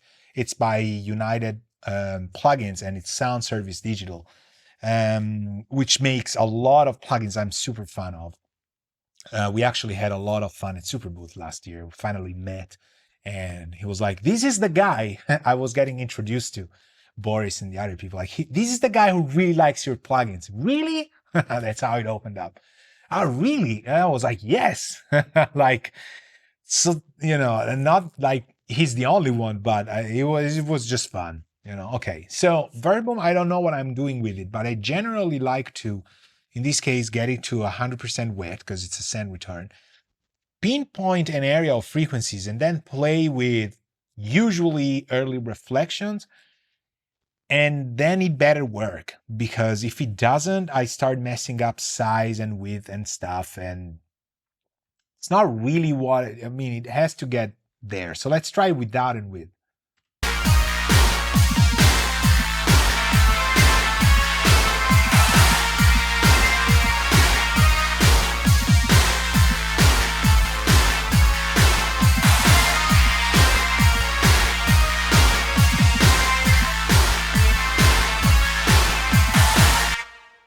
I like that. It's a tiny little bit obnoxious on the high mids. I'm gonna keep that like in a mental note.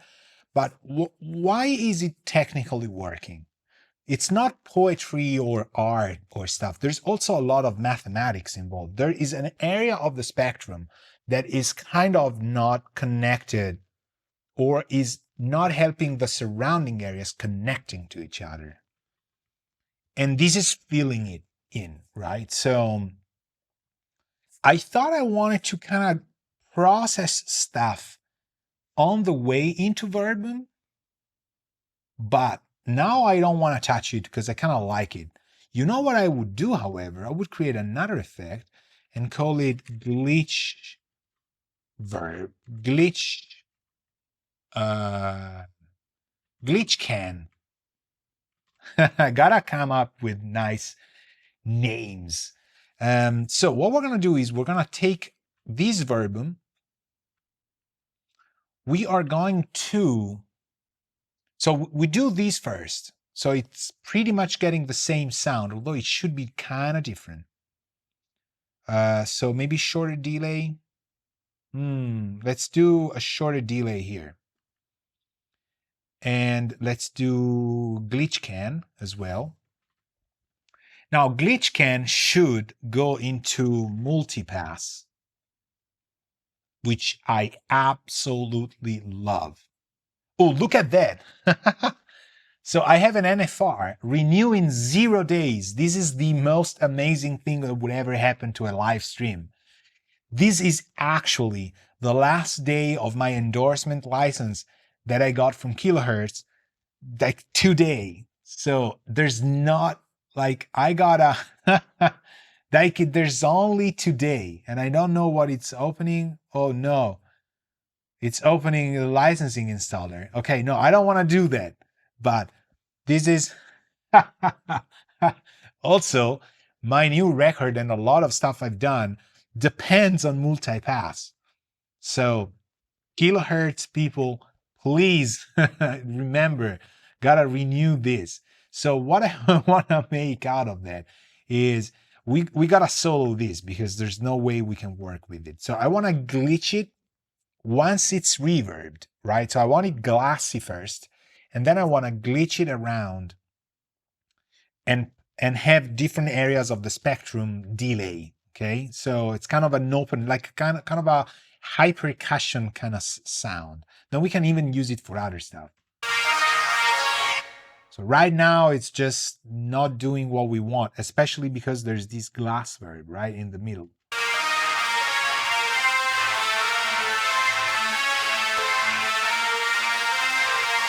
So we want to split the signal first. Let me see if it works, because it's like 0 days. Is it expired? No, okay, it's doing its stuff. So we gotta do bands first, and then I want to concentrate on one specific area.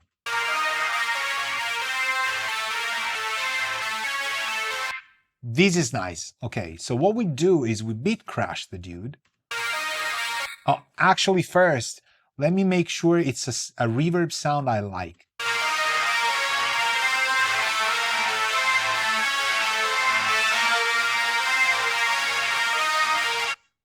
All right, sounds like old video game stuff. I love this.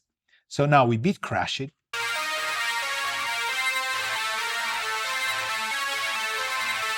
Okay.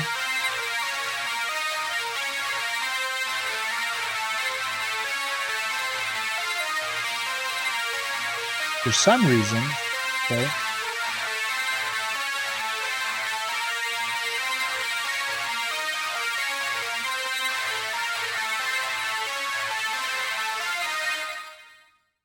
Okay. My alarm went also off for some reason again. So we heard it, nice, but less beats.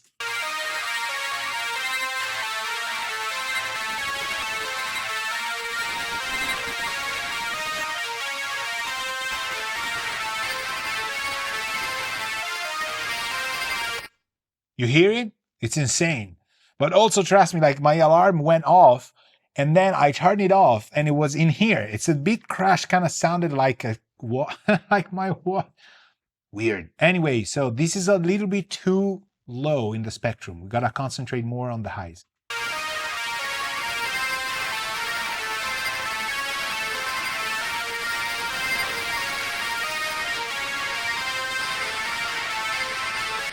Okay, I like this. How about we dual delay maybe? Okay, let's try this. There's a resonator, there's tons of stuff, but we're working only on this. So maybe dual delay. Right, okay, so now this part we can pan somewhere, okay?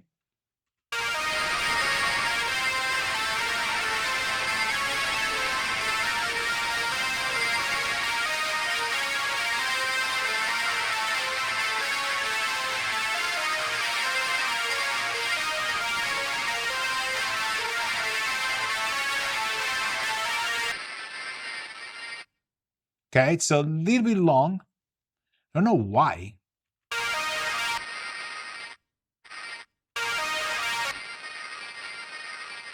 It shouldn't be that long. Maybe it's a wrong. I like it, but it's getting in the way of itself. So normal delay. That's what I wanted.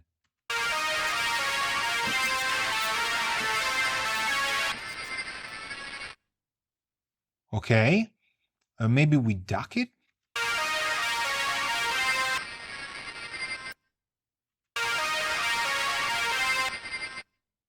Okay, this is nice. Maybe a 8 note or a dotted note. Can we dot it? Not a triplet. I want to dot it. We dot it.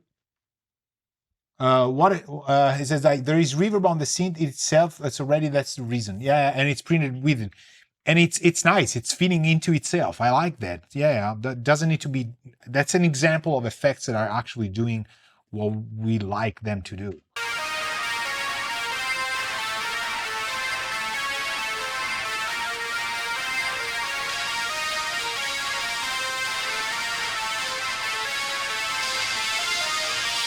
Okay, now, okay, hold on. We gotta fold back this. Kind of like this to happen.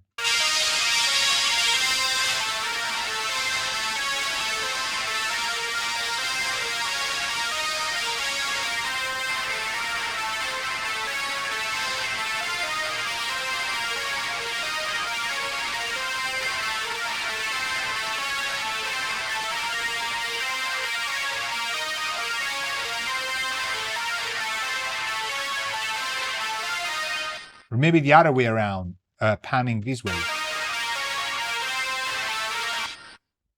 Okay, you hear what it does, right? Well, it's passing there now with the glass verb.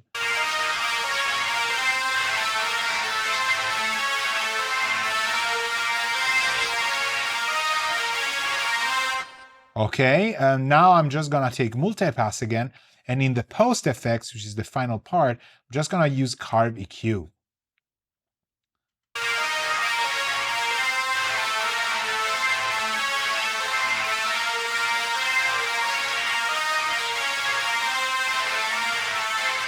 Because I didn't want it to be that prominent, okay? Okay, now with bass and drums.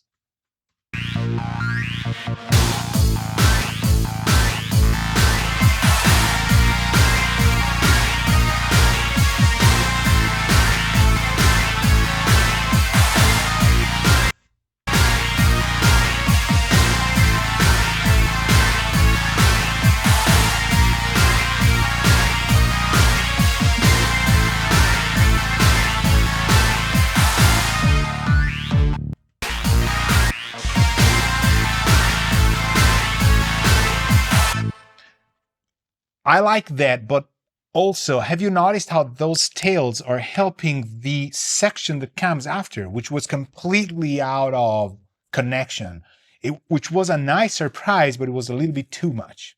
So, okay, I like that. I like this grizzly kind of thing. We can even take some of the hits of the hit with the not the clap snare, the snare reply 3. Okay, let's try and take snare reply 3, although it's not a priority, and getting a glitchy can here.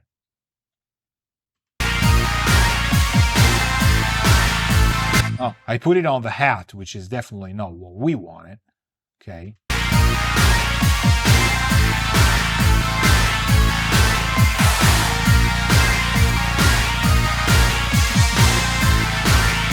Okay, I like this as well. What I don't like is we need some effect for the crashes. And I would probably put the 2445 straight on the single crashes themselves. So let's try this. Okay. And I would also do, what do I want to do? I want to do a crispy clip to limit these crashes. Okay, I'm gonna go -13 and then push them.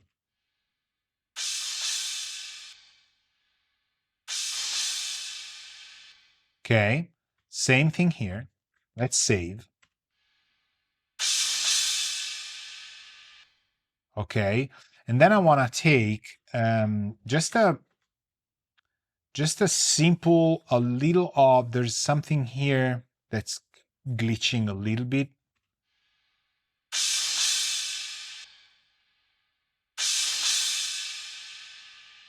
Yeah, okay. I'm gonna copy paste it, although they're different frequencies. Not here, this is higher.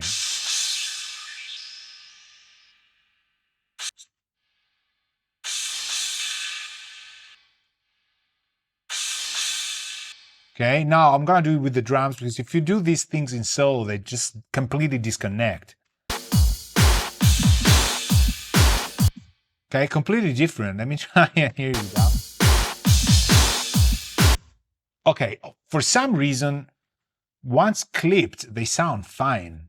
Okay, so now let's do this dual 2445. Doesn't need to be the same. Absolutely, completely different and wrong. Let's try some delays. Ah, okay, that's what I wanted. Let's try and darken them.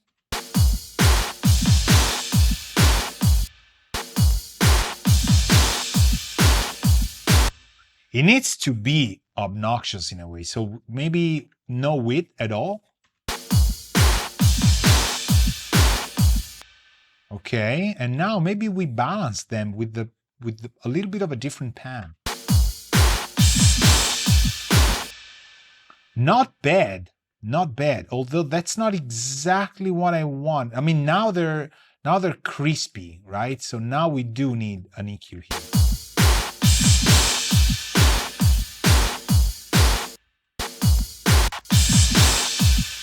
It's getting weirder, but it's nice.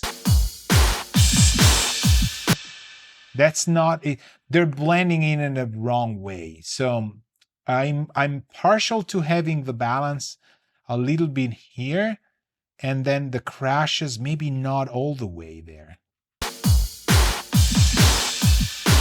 Right, okay, that's it. Balance here. Right, they have to fill the space. So these I like, okay.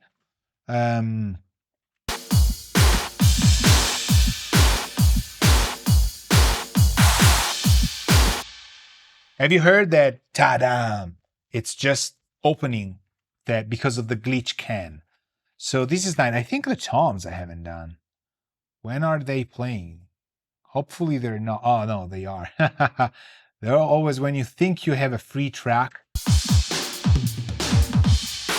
Oh, nice. This is really cool. Crispy clip. No dynamics. Right on. Done.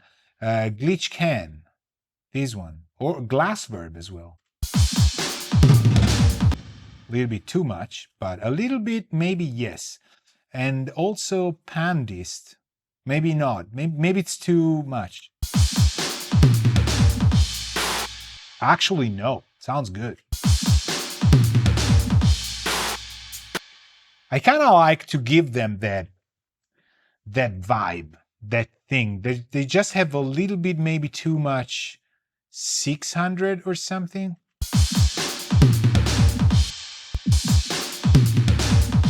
Maybe it's a 500 thing. Yeah, I don't know why I'm thinking about these toms this way, Scooped, but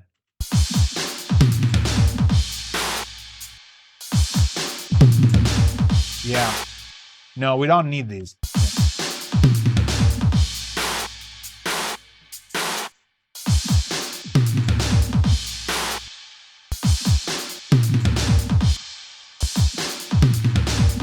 This, I don't know why or how, it's just so good. The toms didn't have much reverb. Maybe it's because of clipping. Yeah, for sure. Martin says, like, I don't remember them having reverb. They sound like this by themselves, without inserts and sends. Well, they do. They have this roomy feel. And then with the effects. Hear how they glitch, but you don't really feel it glitchy, right? Open your eyes.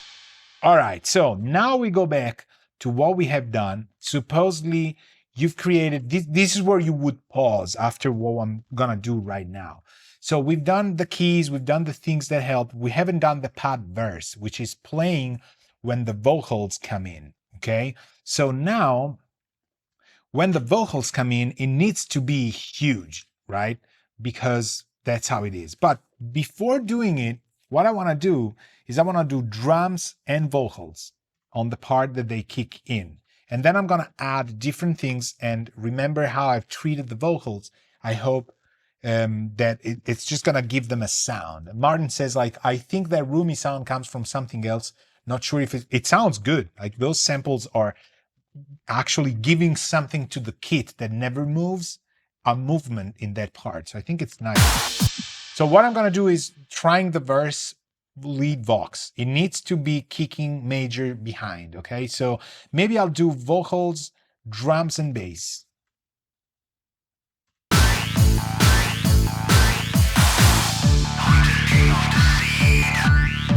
Okay, I already, you remember where we were, right? I like this. Maybe it's a little bit too distorted, but we're getting there. So it needs to be something that people kind of feel instantly as, nice. And this was my preset Doomsday vocals that I remember we did on that game.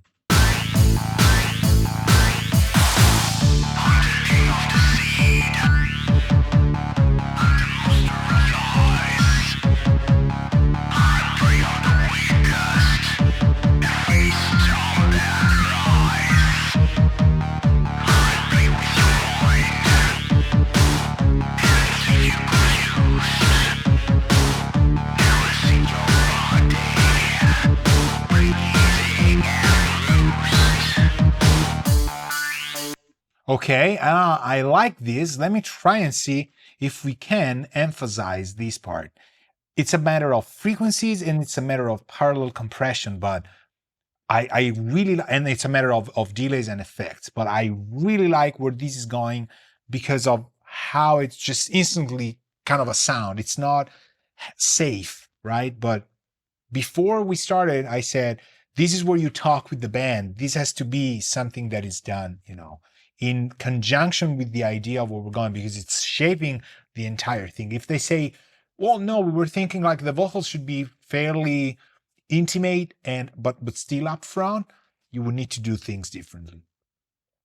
So yeah, and Martin says like, wow, that vocal effect is from another planet. Really awesome. Now, I did it before you came in. That's the first thing I did, was dialing in some vocal sound. And I like that it's not complete, but what I don't want is to just wake up when the vocals come in and say, oh, it completely ruins the whole thing. So I did it first and gave it a shape of a sound because it just sounded like the most weak track of all. The singing was nice, but it's just the effects are not matching. It almost sounds to me as if you sang through an effect chain and now I'm hearing the dry track, which happens a lot. I said it before you joined. So I like this. Now we gotta make it way more powerful through different effects and stuff. So let's try and oh, Martin says that is totally true. So we got that. I want a little bit more chest and I want just more sustain. So we're gonna get there. Let's just loop things around. Remember also, because we exposed them so much, we didn't have keys in. So now I want the keys as well, because, you know, we survived without the keys. It should be nice with the keys. Okay, no, I want the drums as well.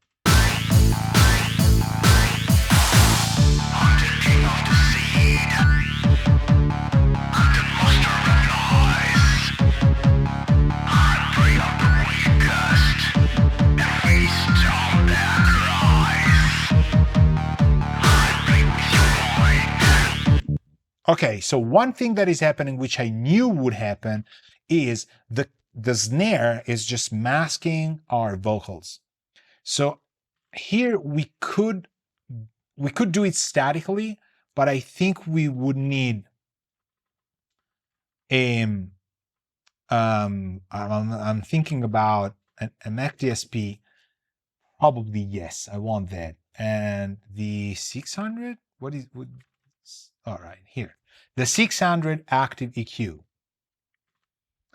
Each time the snare hits, yeah, okay, Martin says, like, I gave everybody the freedom to do whatever they wanted. I'm doing whatever I wanted. That's fine. So we gotta build it.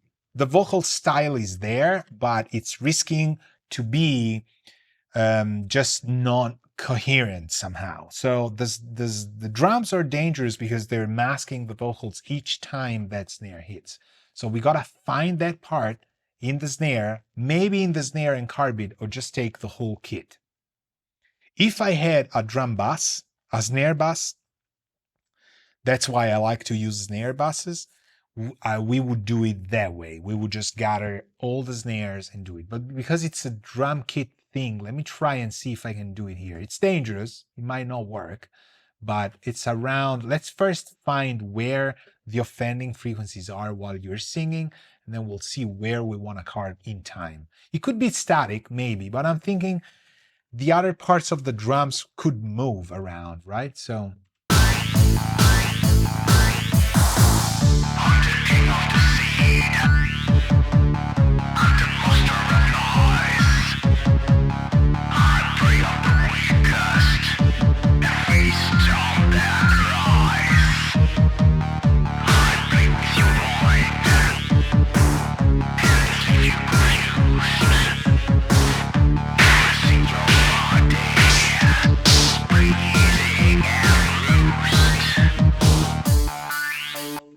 So two areas where masking the vocals, how do you know? Well, if you don't hear it, bump it up and you will not hear the vocals any longer. That's the offending area that we need to treat. Honestly, in static, it does work. We know that the drums are not as bright as we heard when we liked them alone. They had plenty of detail. But we gotta be honest with ourselves. This is a mix. We gotta sacrifice some stuff. And the vocals are kind of prioritizing everything. So if the drums are dirtier, it doesn't matter. Also, doing this on the bass will allow me to devise a template for the vocals.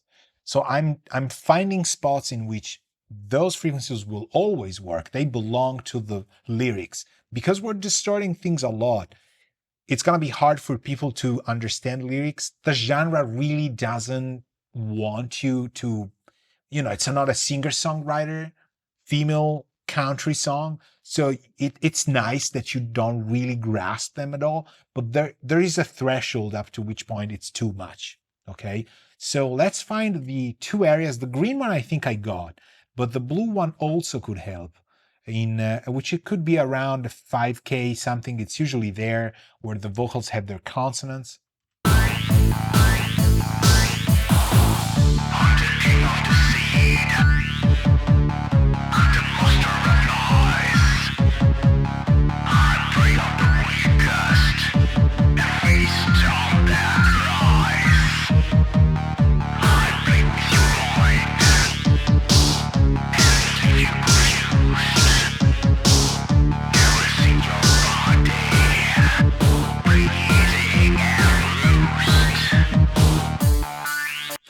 So we don't want to lose that, right, all the time. So what we could try and do is, I'm going to save this to be, we reset the outputs to 0. We just tell it, look, we want things to go down a lot here, but dynamically. So we want to have a pretty fast attack for sure, because we need a fast attack to just, carve it. And maybe kind of a long release, maybe a 250-ish kind of thing. And we're going to try with 1.2 and see where kind of the signal is helping us kind of shape things. So the EQ is not doing anything. It will just do it when we hear the snare, right? So I'm going to take the part where the snares sing here.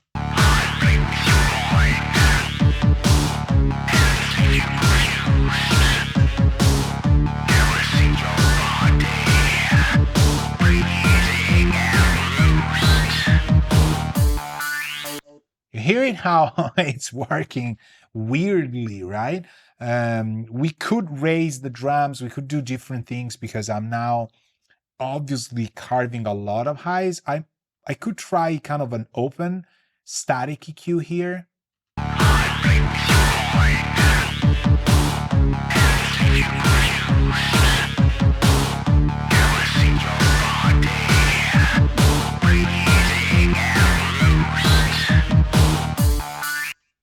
It's working, and it could be used only on these snares actually when they kick in, so we could do different tracks. But it's kind of okay, kind of like that. I want to do effects for the vocals though. I want to have a couple parallel effects. So because it's stereo with stereo, we'll do it that way.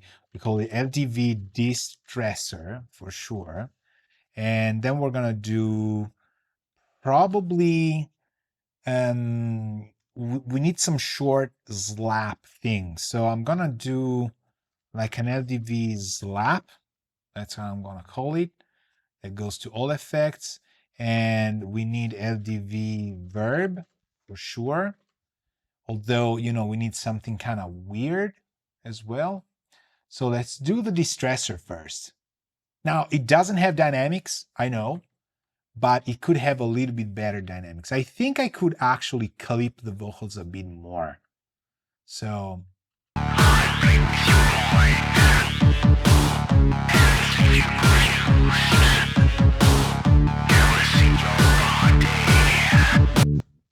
there we go. Hold on. Maybe we don't need that much stuff, but I still want to use a distressor on the vocals because I want to use a distressor on the vocals. There's no particular reason. Hi, this is Alberto. Hello, Universal Audio. We would like to get like one free distressor. Thank you very much. Boom. Dropping distressor in 3, 2, 1. Here it is. Look at how nice that is. So how do you use this thing? Oh, I have 2 days. Okay. Everything is failing around me. Hello, Universal Audio. So I'm going to do 4 to 1, and I'm going to do distortion 2, but this is a parallel thing that I'm going to do. Oh, it disappeared. Oh, no. No. What is it doing?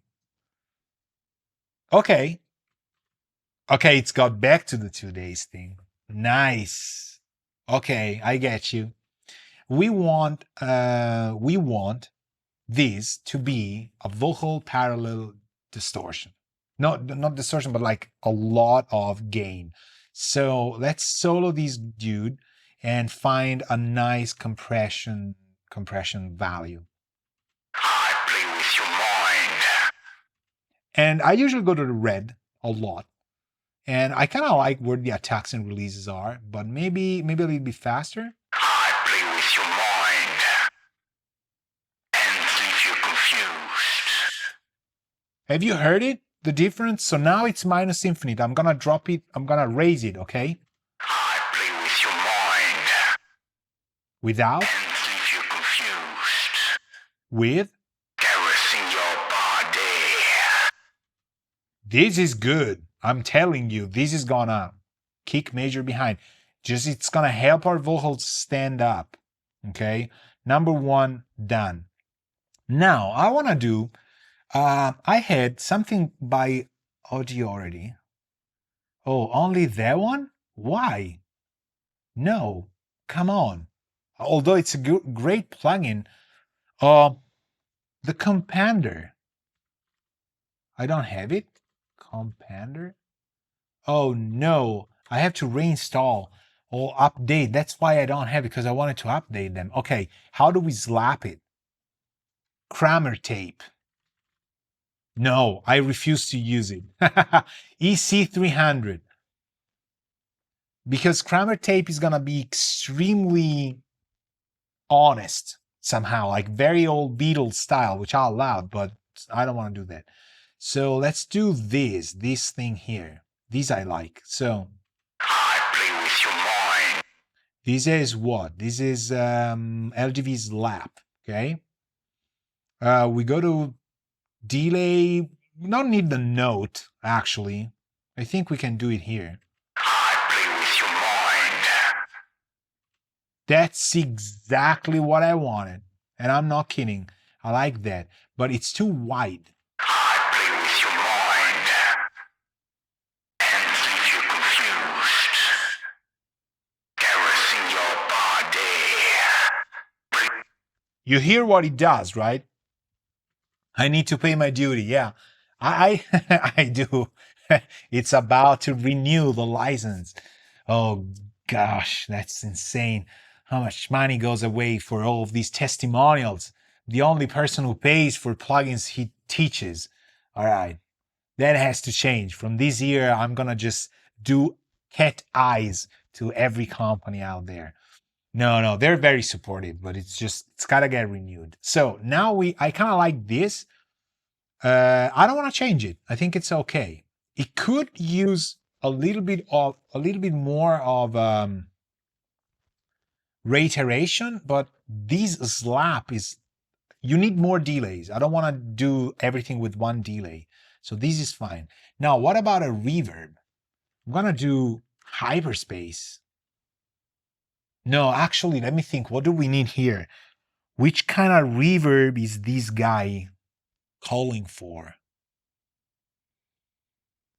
Hold on. I know you know it, because especially Martin loves tons of reverbs. So I'm looking for maybe a shimmer kind of reverb would work, but I don't know. Maybe no. All right, let's try and work these out. Because when you use these, nothing can be predicted somehow. So wet 100.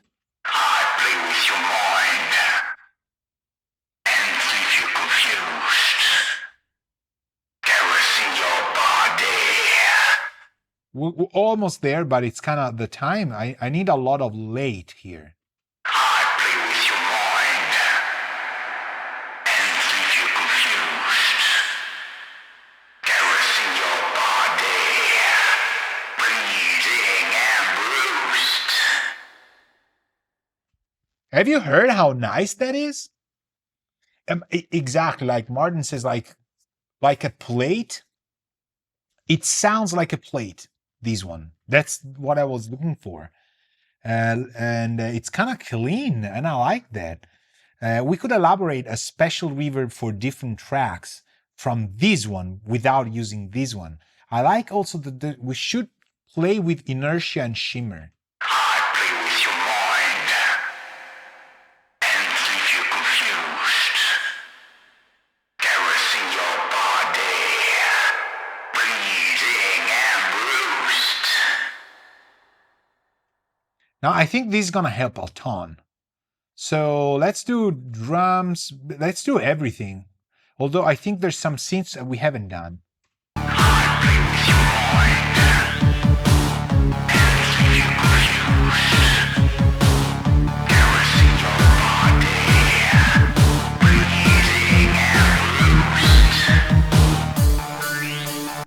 See, I'm doing EQ here without, like, I'm pushing the kick a lot here.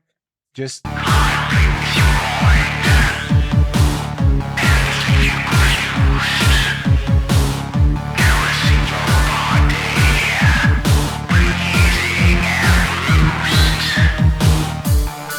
Okay, I'm starting to like that. Let me just double check how things work here. There's a couple tracks I haven't done.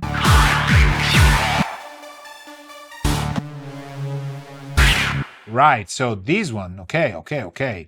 The grader, this is gonna crunch us, so be careful. Go down here. And I'm gonna do this in context, okay? Just getting more sound of it, so.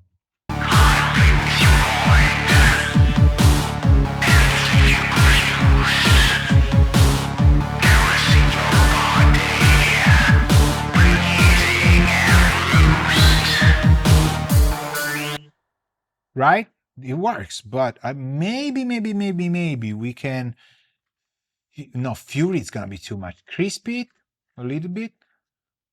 Just to shave a little bit of things.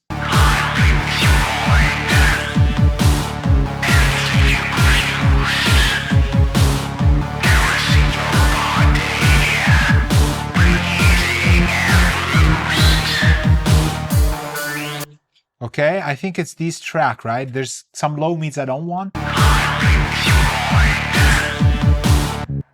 Yes, well, actually, I do want them, but I want to distort them. So we take multipass and we select just the area that I wanted.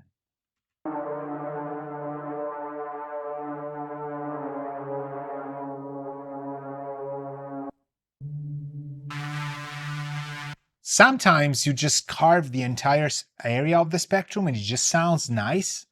I'm gonna gain it down. Let's try that.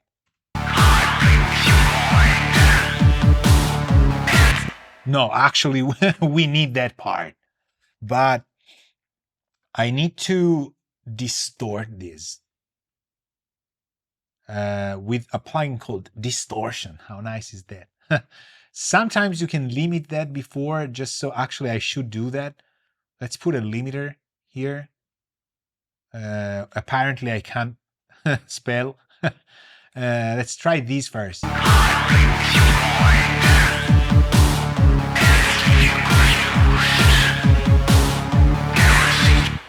I want that level to stay there, okay? And I think 250 over release is okay. It's just need to float.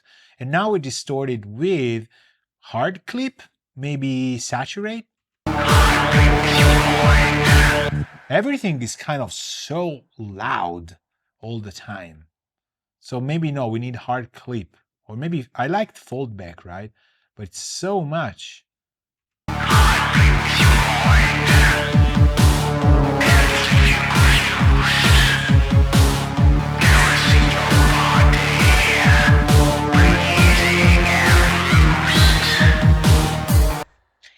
I don't like these mids. And it's not doing what I want. What do I want? That's a good question. So, but I kind of like what it's doing, but for some reason it's not. Phase distortion? No. I think distortion was fine, but why? Oh, maybe the bias I haven't played with. Okay.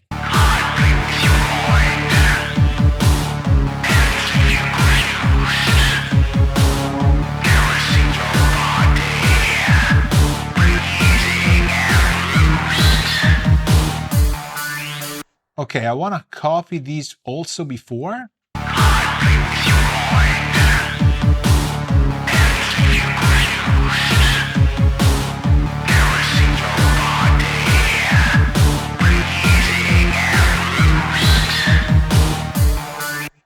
Okay, that's not too bad, but could be better. These effects should sustain more. I think maybe glitch can help because we're not glitching anything, right? Any longer. That part that had glitch can is not glitching.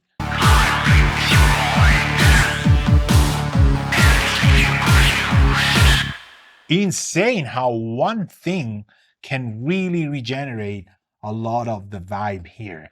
Now, the synths could use a little bit of this section, right? Maybe we shape it differently. We don't use 2. We don't use 1. We use 3 and 4, and we reshape it to let the vocals be hugged a little bit better.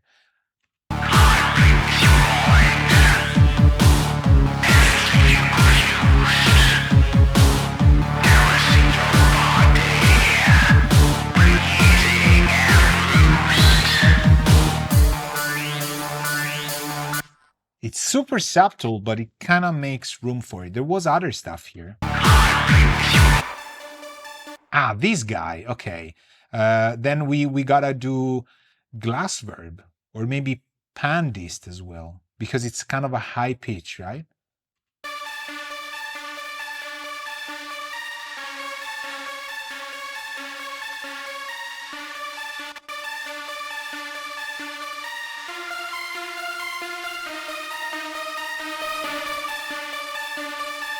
I'm taking dynamics away from everything. And now let me copy just another MDW here, and I'm just gonna flip some stuff. So I don't need all of these lows.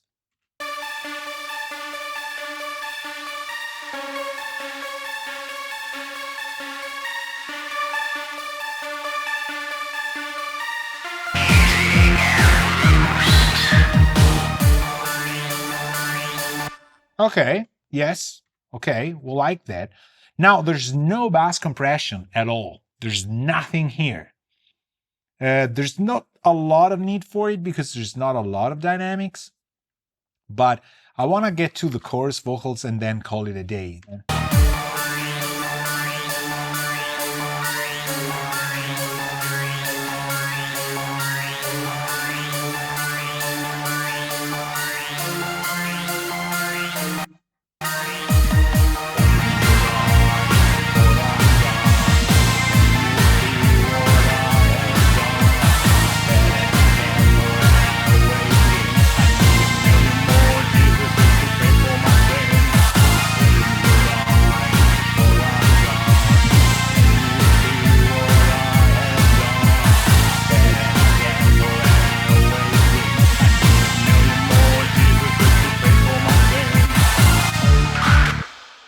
So I was trying tape. We're losing a ton of highs. So we should compensate. I'm going to keep it here, but this one kind of takes away from that crispiness of it. So I don't know. Let me try. I need something to just pump me up in terms of like how this is going to feel. So it could be unison, actually. Where are you at? Here. Could be unison at first, for sure. Just because I have this one. Maybe. Let me try that. I need kind of a pick me up.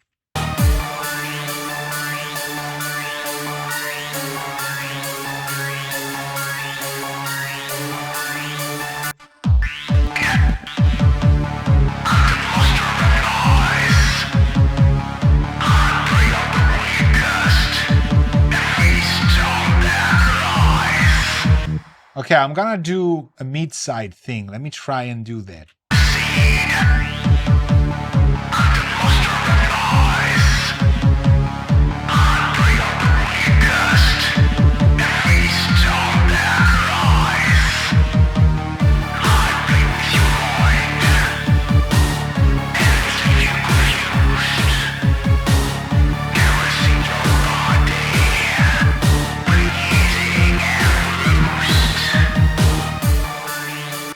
Almost there.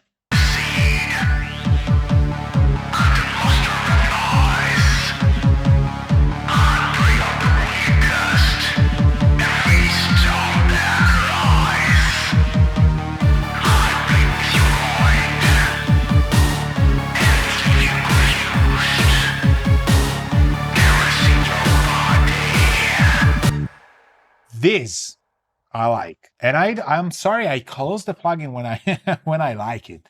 Like, you should know what I've done. I like this, although it could get like maybe not 100% mix, but it's a record now, more than it was before. And it's just what, 1.42, 1.42. The thresholds are kind of the same. The gains are different. The knees are different. That's what it's mostly different. I kind of like that. Let me try the beauty thing. Although, yes, let's do this. Let's do a limiter right here, or maybe right here. I don't know where I should put it. It should have that thing. So I want to find the limiter that does it.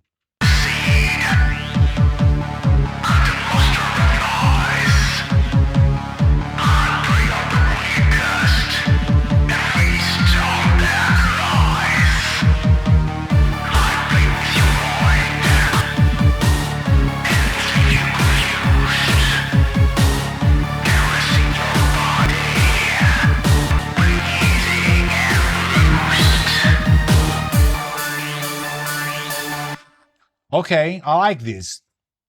We could gold clip it. There's tons of plugins that I could love. I think probably the oven would be the one that I would use, because I've been using it for so long now and the other stuff. But what's pressing is that the band wouldn't be able to know what we've done with these two, the actual melody for the chorus. Okay, so I'm gonna just go by instinct. I know it's gonna be hard because you get tired. This would be like, you stop, take a break, come back to it. Let's try that. All right, so we got vocals in here somewhere, and we're gonna probably, let's do the auto tune as well, just to keep them centered, crispy clip them. I like how they blended together, so I don't want to change that too much.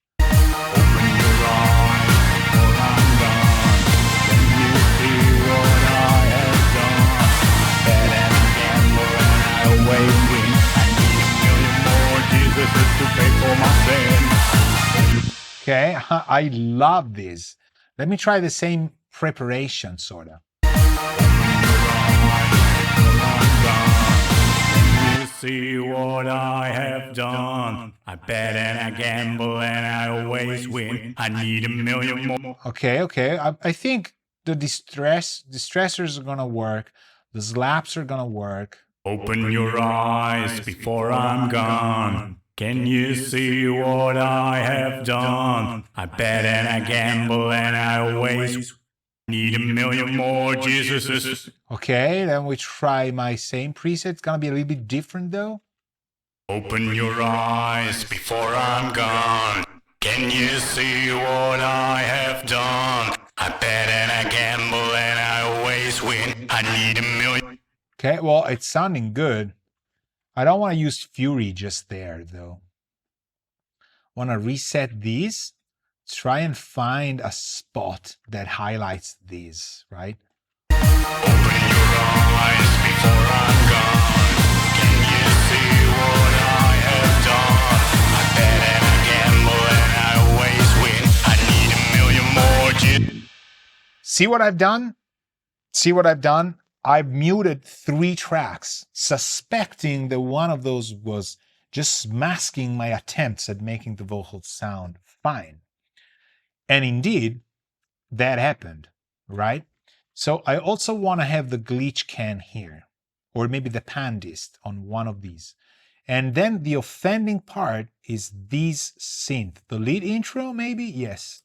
Open your eyes before I'm gone. Can you see what I have done? I bet and I gamble and I always win. I need a million more Jesuses to pay for my sins. Open your eyes before I'm gone. Can you see what I have done? I bet and I gamble and I always win. I need a million more Jesuses to pay for my sins. Well, I love this. I think the second glass verb maybe could be used. Maybe on the second vocals, but we need to crisp it. Let's try that. Open your eyes before I'm gone. Can you see? Actually, no.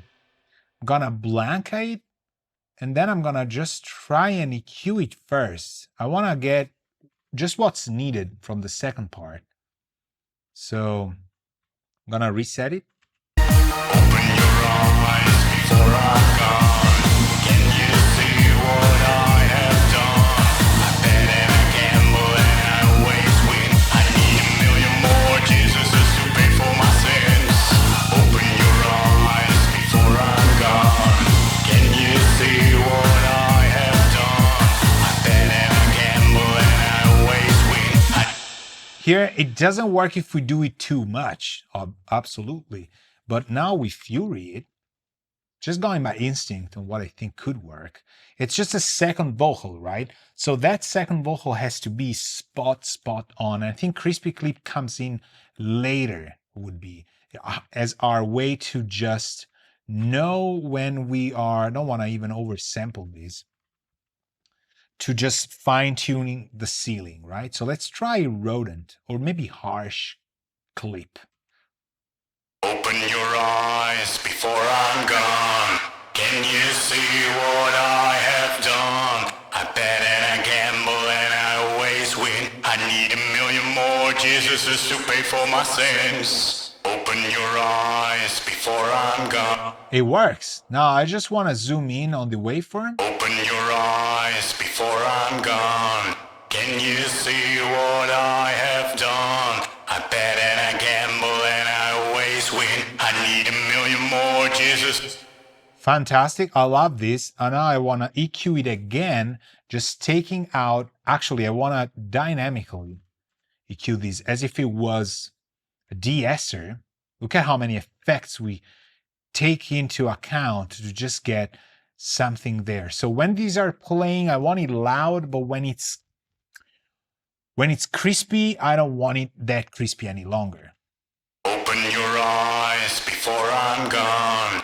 Can you see what I have done? I bet and I gamble and I always win. I need a million more Jesuses to pay for my sins. Open your eyes before I'm gone. Can you see what I have done? I bet and I gamble and I always win. I need a million more Jesuses to pay for my sins. I like these a lot. And we need some kind of sort of like glue for the vocals. How about the Zener limiter for the vocals? You know, tough, could work. They just have to get that oomph thing.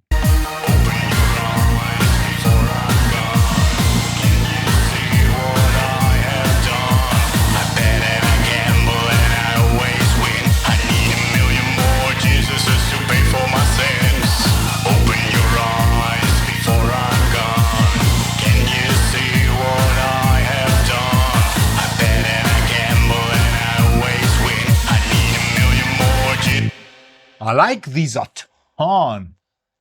Truth be told, I've used these on vocals in other moments. So the only problem in this chorus, to me, arrangement-wise, is the lead intro distortion has been playing here, right? And we liked it.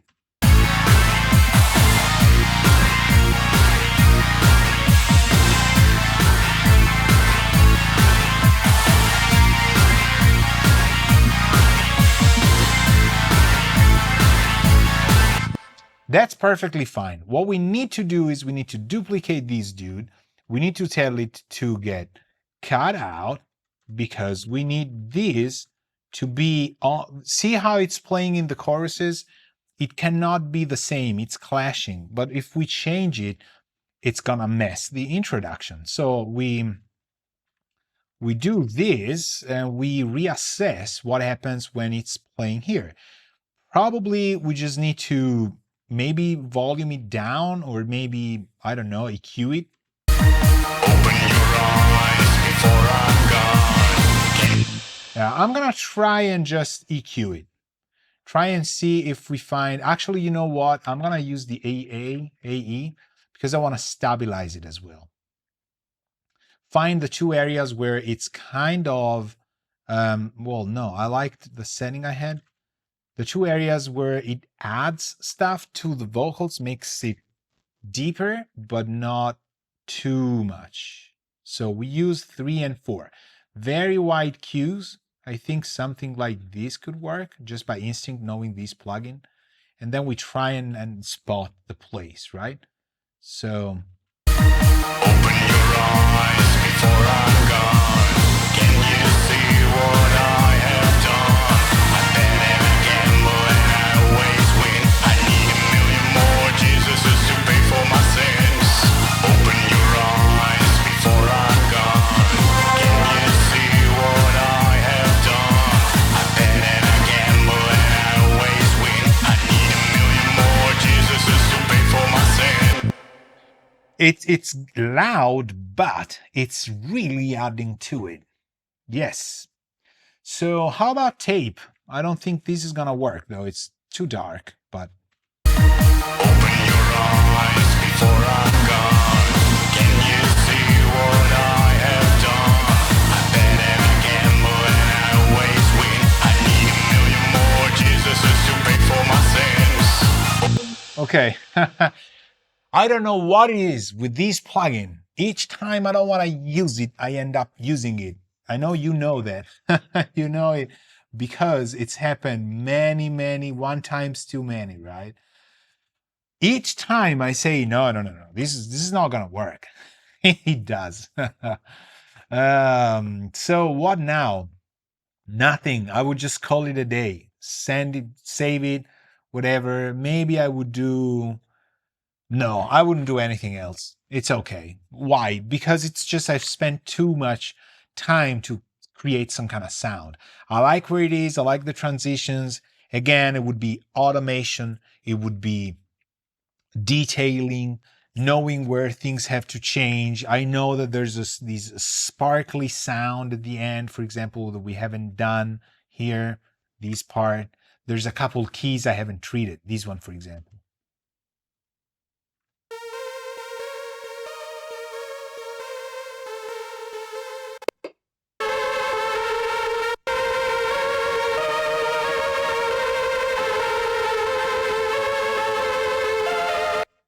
Yeah, let's put something weird on it, like verbum on this thing.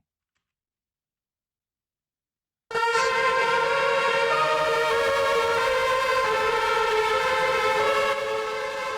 bet and I gamble and I always win. I need For some reason, I saw that there was the chorus vocals playing. I know the frequency ranges and stuff, and verbum is absolutely awesome. You were here, right, when I started using it. I usually set the decay, then the pre-delay, and then I start finding a range of frequencies that works. Then I decide ER versus LR, early versus late reflections. And as I said, at that point, it better work. Because if it doesn't, I'll start messing up the parameters in advanced and LR. Rarely I get better at it. You know, I don't need another sound from verbum. I like where things are. Legendarism 0. I don't know. It's just like, but I'm not a master of verbum. But it's so great. And you know why you love it? Because in this song, it's cold glass metal tank sound. It's uncomfortable and perfect for the song. And the song itself is very enticing and there. It's not uncomfortable. I like the mix. It's nice. It's just, but I know what the fans of this genre want. They need to discharge energy through the mix. It has to be pushing and doing. So it's nice. It's really nice. Maybe Basslane Pro could be put on the whole drum kit a little bit. Let's try that a little bit and try and get these in the sides. Open your eyes before I'm gone. Can you see what I have done? I bet and I gamble and I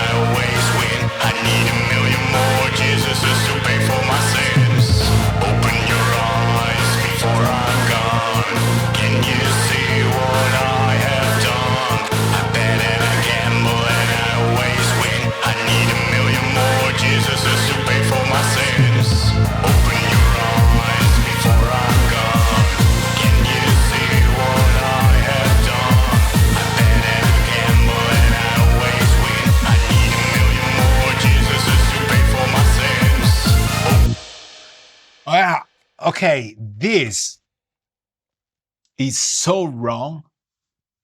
It's so good, though.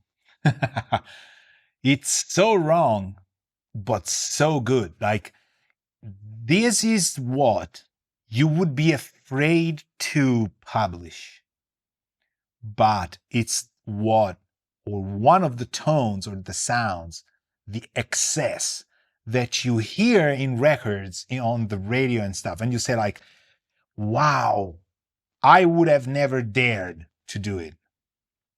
It's just the drums. I'm using it on just the drums. It's taking everything to too much. But most of the young people having tons of money and doing what famous producers want them to do are given this amount of freedom. And they go like, I have no idea what I'm doing, but here it is. And people go like, it's so stupid. It's beautiful. This is pretty stupid. I gotta tell you, it's pretty stupid. But it's creating in unison on the mix bus through tape and the beauty limiter. It's creating a sidechain pump vibe, which I now believe should be implemented on the synths a little bit. But, you know, it's maybe for another video. I don't know. We should take this kick, the kick sub. Yes, the kick sub, not the smack, the kick sub. And send it to a Pro C. Because if there's one compressor that can do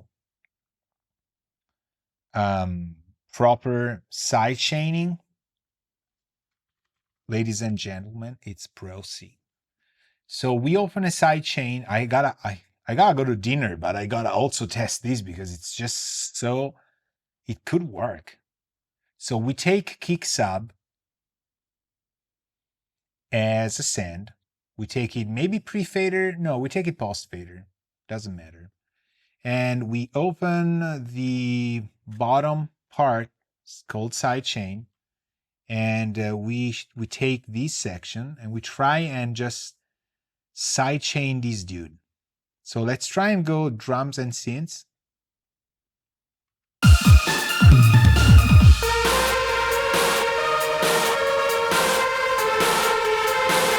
And obviously here there's no kick.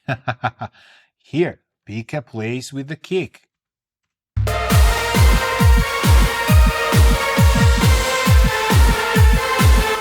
Okay, so now it's compressing the kick, compressing the synths through the kick, okay?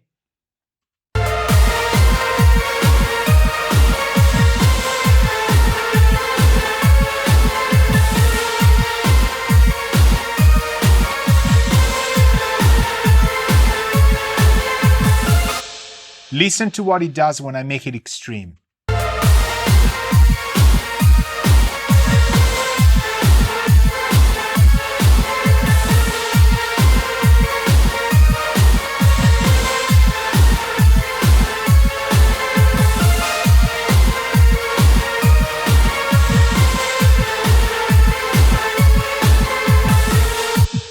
Now the trick is to get the kick to punch, but the synths to go down right after the kick has gone. So usually 3/4 does it to me. The knee, I don't want it completely hard.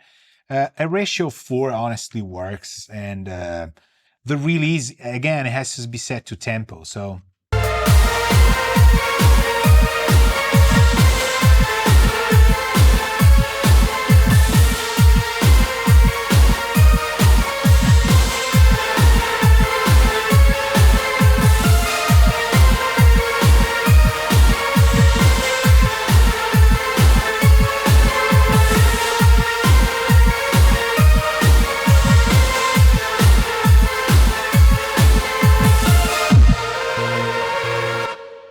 maybe even a 0 attack, just because why the heck not? Let me let me just reconcile my soul with the fact that we don't want the bass to do that. I want the synths to do that. All the synths and not the vocals. but I've done these on the drums. Open your eyes before I'm gone. Can you see what I have done? This is absolutely my mix. I take full responsibility for it. I don't care if you don't like it. It's just a little bit too much on the side chaining. Then I'm done. Open your eyes before I'm gone. Can you see what I have done? And I gamble and I always win. I need a million more Jesuses to pay for my sins. Open your eyes before I'm gone. Can you see what I have done? And I gamble and I always win. I need a million more Jesuses to pay for my sins. To pay for my sins. To pay for my sins. To pay for my sins. To pay for my sins. To pay for my sins. To pay for my sins. To pay for my sins. To pay for my sins. Even without automation, the ending falls into place. It's what Martin wanted. He could write it's not, but nobody will hear it because in space nobody can hear you criticize my mix. How do you like that? Martin said, I always forget that trick to sidechain the kick on the synths. It's absolutely awesome. I will put it on my list again. I've been doing my whole past record again in progress through that, just because what I was commissioned, I usually don't do it, but I got commissioned a lot of stuff that was really heavy on it. So I was like, I need to sidechain a lot of stuff. And have you noticed how the ratio was too much? I've resorted to 1.39, so there's not a lot of wet gain that we need, but the hold. So 2 milliseconds attack, 10 milliseconds hold, and 300 release, but just done by ear. A little bit of a soft knee because this compressor is kind of weird. It doesn't sound the way it looks to me. But once it sounds the way you want, doesn't matter how it looks. But it does not look the way I think it sounds. Also how it moves, to me, it's not how it sounds. But who am I to criticize FabFilter? I'm the only one probably who doesn't like that. But it's absolutely, for the money, the compressor for sidechaining. I don't use anything else. I didn't have the C2. I only had the Pro Q, and I got it just because it's like it. I demo it, and it does the modern badass sidechaining. So that's, I only use it for that, but it's a great compressor. So, and Martin says like, this is so cool, totally different approach than I have done. Very well, very, very learnful. You got the emoji, the heart emoji on you. I couldn't read the last word. So extreme, very valuable. I'm glad I didn't go to dinner. I will get hated in the house. Not, but they know that I'm doing, but it's like, what took you so long? Baby, I have done the most stupid thing on the drum bus and it sounded awesome. So I kept mixing it for a little bit more, added ideas, and the mix happened. Until this will become a video, so you can rewind and watch it. It's getting there, but it's not.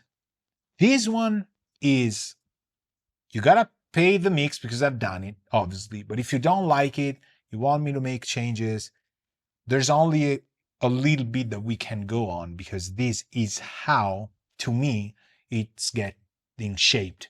Now, why do I believe this kind of move is appropriate for the band, like for the band if I were to produce the band? Because it's modern. It's an industrial type of sound that blends club music, disco stuff. It's not old school industrial techno-ish, metal band. It's more a project, and it's more, I don't want to say it's EDM, but it's got the electronic stuff. And hello, there's no guitars. So why do we want to do Rammstein? Why do we want to do something else? This isn't. So hinting at that very, very heavy, my head is pushing my eardrums inside because I'm in the club, it's too loud, this thing. Man, Baselane Pro, Rune, you're like, this guy is making plugins out of this world. And yeah, good friend with him. He's really nice person. So if you don't have Baselane Pro, just check it out because it's good. And if you're a patron of mine, you get discounts for this thing. I think we got, I don't even know how much. So you can get it for way cheaper than this. But the way I've used it is very stupid. Yet, to me, it completely changed everything. And yes, it's on the drums, but because there's Unism, Steel Tone Projects, tape, which I keep saying I don't want to use, I don't like until I keep tweaking it and I cannot take it off because it just makes the mix easier. And then the Butte limiter, which people is okay, well, it's doing -4, but well, it's a lot. It's a lot. But for some reason, so it's also responsible for these pumping effects. It's not just bass lane, it's getting fed into it. And then we took the Pro C, we fed it through the kick to compress the synths. I think this is the engine. Oh, the vocals have the Zener limiter. This to me really made the vocals pro, like very pro. The bass is nothing else. All the other buses are not even used. So all right. So Martin says like, this is so cool. I read his chat because he's writing us. It's very kind. He's sent us the tracks and he's also commenting positively on the mix. So I read that. If it was negative, maybe I would not read the chat. But he says, this is so cool. Thank you so much for showing this, Alberto. I learned a lot. You're welcome. I do this for this reason. I had a lot of fun. I hope more people will join during these live sessions for sure. They get better with the recorded video. So, but I also do it because then I know I have a video, it's kind of spontaneous, so it works. Have a nice dinner. Thank you very much. I hope you enjoy. Thanks again for sharing all your thoughts and approaches. I had a lot of fun. You're most welcome. I do it for these specific reasons. So we wrap it up. People, thank you very much for joining me, watching this video. It's been long, but I am so glad that I did this because it's a great genre. I brought in my own ideas that proves to show you that nobody cares if you do a perfect mix. I cannot do it, but if you can, it's useless. Do not do perfect mixes. Once you get to the point where you know how to do stuff, find your own sound. Sometimes through stupid moves. And maybe it isn't that stupid, maybe it works. So everything I've done has a sense. I've tried to explain to the best of my possibilities. I hope you like this video. We'll do more. Thank you very much. Thank you, Martin and Marcius, for sending these track. It was a blast to do. As usual, this should make, I hope, you motivated to do your own stuff, your own sounds, your own music, your own tracks. Stay up late at night, do these and then get late on a lot of other assignments. I don't know. Just don't do anything stupid, but I hope it fuels your creative self. All right. That's why I did it. Thank you very much. Ciao. I would like to spend 2 words on why this video is possible. It happens because of my patrons. I have a Patreon in which I teach songwriting, scoring for video games and writing soundtracks, being creative, exploring hardware synthesizers, analog outboard, virtual instruments, sample libraries, mixing and mastering. We talk about recording. There's a lot of cool people in there. Check my Patreon out if you would like to support me. It really means a lot to me and it makes these videos and the future ones possible. So thank you very much.